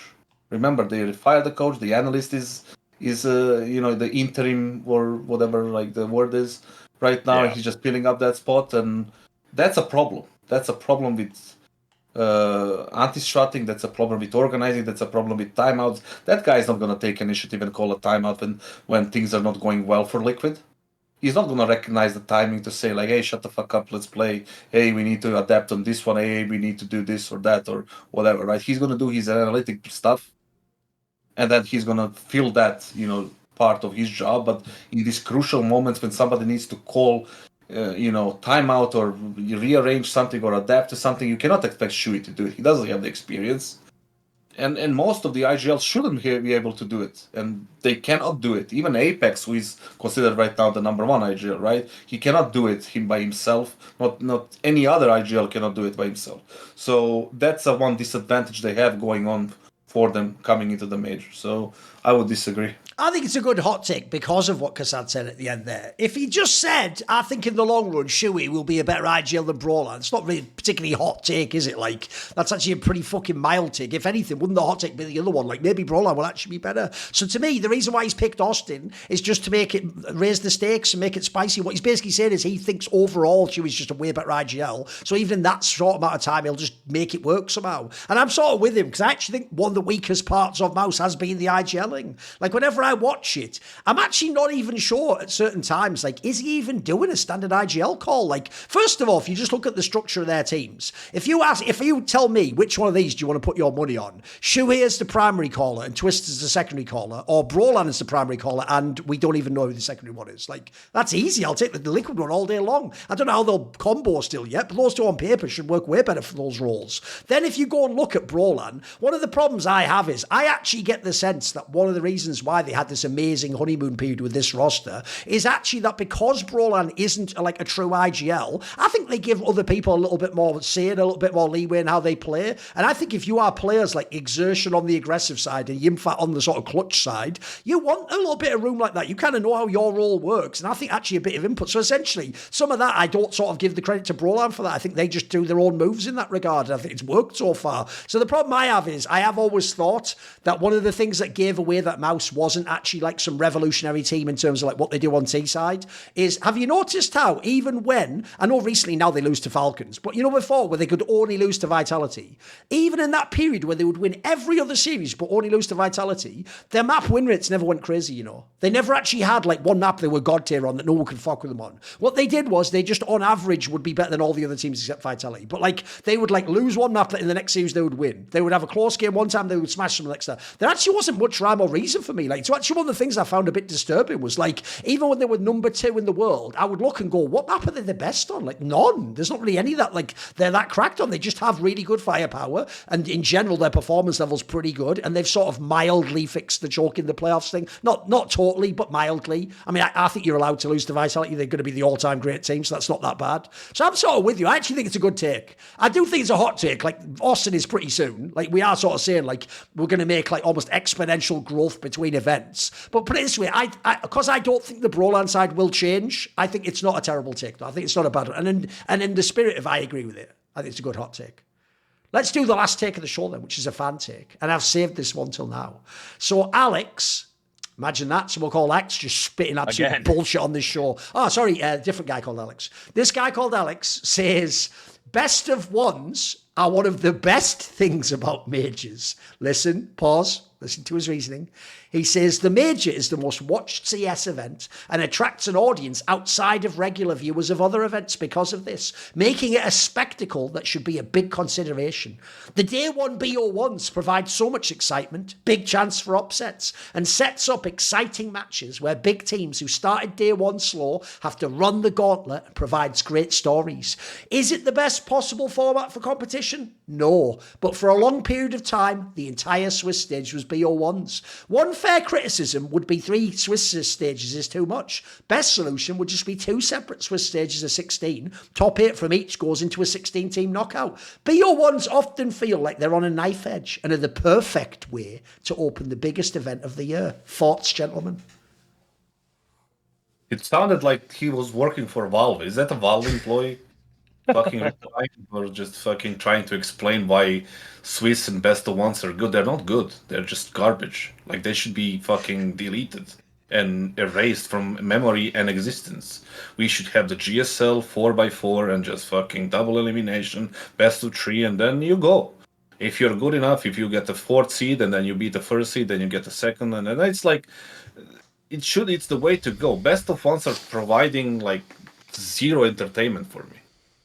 As a viewer, providing zero, and I'm just watching, like, especially in the current MR12 economy, like meta, like all these things, like obviously like the things in the game itself, like incendiaries and winding up the banana on Inferno, for example, like all these small things adding up in a best of one, and the importance of pistols, and like it's just imbalance in the different pistols and guns and SMGs and everything overall just gives me like too much randomness in everything, right? Like, it shouldn't be that much. I get the angle of like, let's give it a little bit of a luck or like skill or something like angle, but it doesn't have to be that much.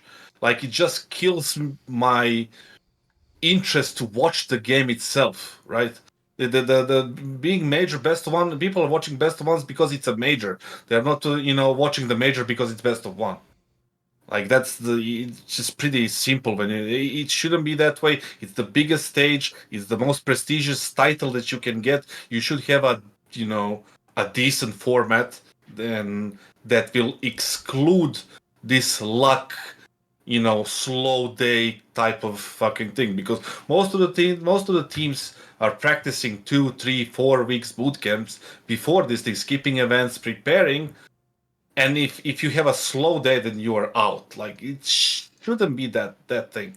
Like, people are gonna say like, yeah, in tennis it can also happen, but tennis is like every game is a best of 5 in Grand Slam, and also you have 4 Grand Slams. Right, so it's not the same, right? If you start slow in the first and the second set, you can come back. If you play bad on Australian Open, you can play good on Roland Garros. If you play bad there, then it's Wimbledon. Like, it's and then CS has 2 majors, and that's like the best case scenario. And if you introduce best of 1, it's just nonsense. For me, the 3 stages, they don't matter. That's fine, I guess. It's not the worst. It's not the best either, but best of ones are a disaster, always have been. Even in the days of not major, like the IEMs, like where you play the 2 best of ones and just like, whatever, like, or you just play 1 best of 1 per day. Like, remember that part?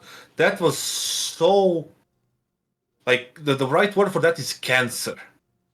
Like, you play 1 best of 1 a day. There are maps where you don't feel like you played Counter-Strike at all. Like, you lose like 16 5, 6, or whatever the fuck, right? And then all of a sudden you feel like you didn't get the chance to play, and then all of a sudden the competition is over for that day for you, and tomorrow you need to start. It's just bad. What is his name, Alex? Yeah, of course he's gonna make a take like that with that name. Actually, that's my name too. Fuck. That was the joke, bro. It's all good. You see, you realised it at the end. I know, it's mad, isn't it? Wait a minute. I am Alex. You had like an existential fucking break for a sec. Go on there, Maui. What's your take on this? Where are you going on this? I see that. I don't know. This isn't like a sick hot. Also, by the way, Maui, he did also just create one of the greatest out of context clips ever for this show. A show of him going, well, of course, with him like Alex, he'd never take like that. Just someone take that. Just take that clip and you can use it in any highlight compilation. Either that was just the most genuinely great moment, or it was just genuine, amazing acting. Amazing acting. I wish he was good enough to set that up like a wrestler or something. Yes, that was real. That was real. That was genuine. That take. It was organic. That's how good his acting was. Maybe we don't know. I mean, I don't think that. I don't really. The reasons to say yes to BO1s for the major are so limited. It's so limited. The only two reasons for me are, one, it's so that a very mega casual viewer can tune into a game and it'll end in 45 minutes and they say great, and then their attention span goes and it's like, oh, who else is playing? Instead of them, and like that's why it's such a specific case, instead of them saying, oh, that was map 1, I guess I have to watch map 2, oh, the same teams are going to play on a new battleground. It's like that barrier to entry for map 2 or map 3 of a series is so small that I don't really feel for the giga casual fan that wants BO1s, because we don't even use them in other tournament formats. So that mega casual fan that likes that format is going to not stick around for the real good events that are using BO3 through the entirety of it. So I don't really care to cater to them, because they're catered to we're making a product that doesn't exist in the rest of the scene. So that person isn't likely to stick around anyways. The second reason, I already kind of baked it in there. It's just that they just want another team to play. Like that's not really a good enough reason either. I think that's it. I think almost everything else is better about BO3s. I feel like, I guess the fact that if you have so many days that you run the event, you would want, I guess you'd have to add a few days. Like these are like I don't know why I'm devil's advocating for this guy anymore. Like I need to stop. I think this take is actually trash. I think it's really bad. Yeah, it's just bad. Yeah. Like I'm trying so hard. I won't do all the classics, but it hits a lot of the things I've often talked about, which are like my theories meta about the Counter-Strike. Like, for example, MR12, I thought BO1s were bad in fucking MR15. In MR12, they're death. They are just like win the pistol rounds, get one fluke fucking win on a low bite, you just win the game off that. Like, it's ridiculous. Then there's the whole thing that I've pointed out a million times, which is people always act like a BO1's just one map of a best of 3. No, because a BO1 is more like the third map, isn't it? You always have those extra bands. The difference is in a BO3, the reason why to a favourite you don't make map 3 and you lose 0-2 is they pick a map you can't beat them on because they're better than you, and then even your pick they might be able to beat you on. So like it's just different playing a BO1 because you have more bands before you get to the map, so you don't get punished as much for being a worse team automatically, because you can take 3 maps out, can't you? Whereas you can only take out 1 map in a BO1 on the first 2. So then there's the whole thing, which I'll make very quickly, which is you're also designing a format for an audience that doesn't exist. So you've just done the classic. I know you're not trying to lie, guys, saying this. You're just giving your take.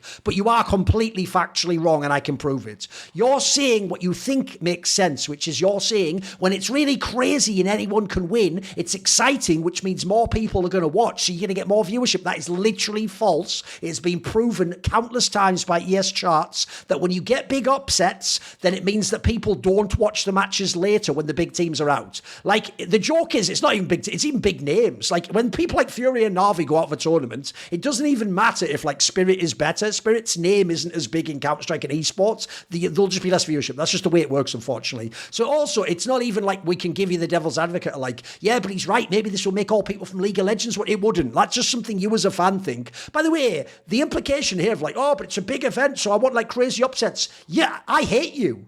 You are my enemy, and you need to be destroyed, figuratively. You represent everything I hate about esports. I'm like you just said, like kassad said, I want the sport to be like really hard to win. I want the best teams to be rewarded. What's funny is kassad actually gave me the ultimate devil's advocate for your position, which is I'll accept BO1 randomness if we get 4 majors a year. If we have 4 majors a year, I'll say, you know what? Anyone can fuck up 1 or 2, but I refuse to have a world where, like, we've had years where we had 1 major, and you're going to fuck around in the BO1s, and that my whole tournament's just done for the whole year, and I'm cooked because of that. That's dog shit. That's really bad for CS history and all the narratives, in my opinion. And then lastly, the reason why I hate the BO1s is it's not even uniform that they're BO1s. If you believe in BO1s, they should all be BO1s. Because then at least, kassad, every team that qualifies for the playoffs won 3 BO1s. What I despise about the current major format is that the big flukes are always the teams winning the BO1s. It's never the team winning the 3 BO3s. Have you ever noticed that? You'll never see a team be total shit and just fuck around and win the last 3, lose Glory 0-2. They always win the 2 BO1s. That's always what fucking happens. Or go 1-1 and then have the 3rd game and get 2 wins. So essentially, you just get the cheapest tournament life win you can get,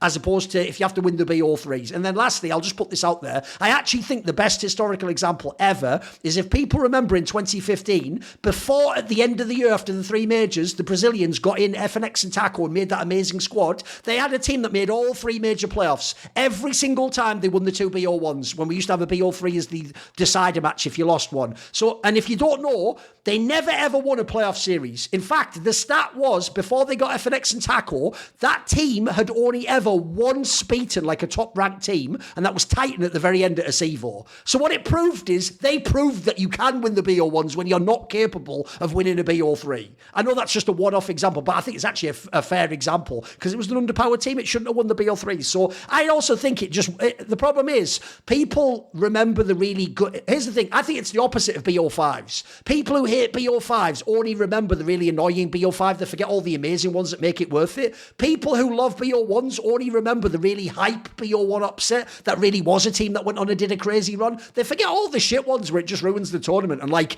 the ones I hate the most, by the way, are the ones where it's like, you do a BO1 upset over me, which fucks my major, but you don't make it either. You don't go on a playoff run, you don't go to the major either. All you do is ruin my major, and then instead, because you've ruined my major, like, you know, like the NIP squad age makes the playoffs instead of me. It's like, well, what's that? Except NIP, obviously. Like, no one wins in that scenario. So I at least could appreciate it if you took my tournament seed and ran through the tournament and made the final. So fair play to you. But if you're just going to win this 1 BO1, then fuck off yourself. That is just a shit tournament format. And lastly, I'll just say this: if, to make that argument the way he makes it there, you think CS wouldn't be exciting or interesting enough with BO3s, then CS isn't for you. Please don't ruin the game I enjoy. Can you just go and find a different sport that you can enjoy with BO3s or BO1? Like, why do I have to have my format be the worst so that you, a random guy, can enjoy it? I think that's kind of whack. Like, I enjoy BO3s. You know what's, by the way, I promised this would happen, and did I do it or what?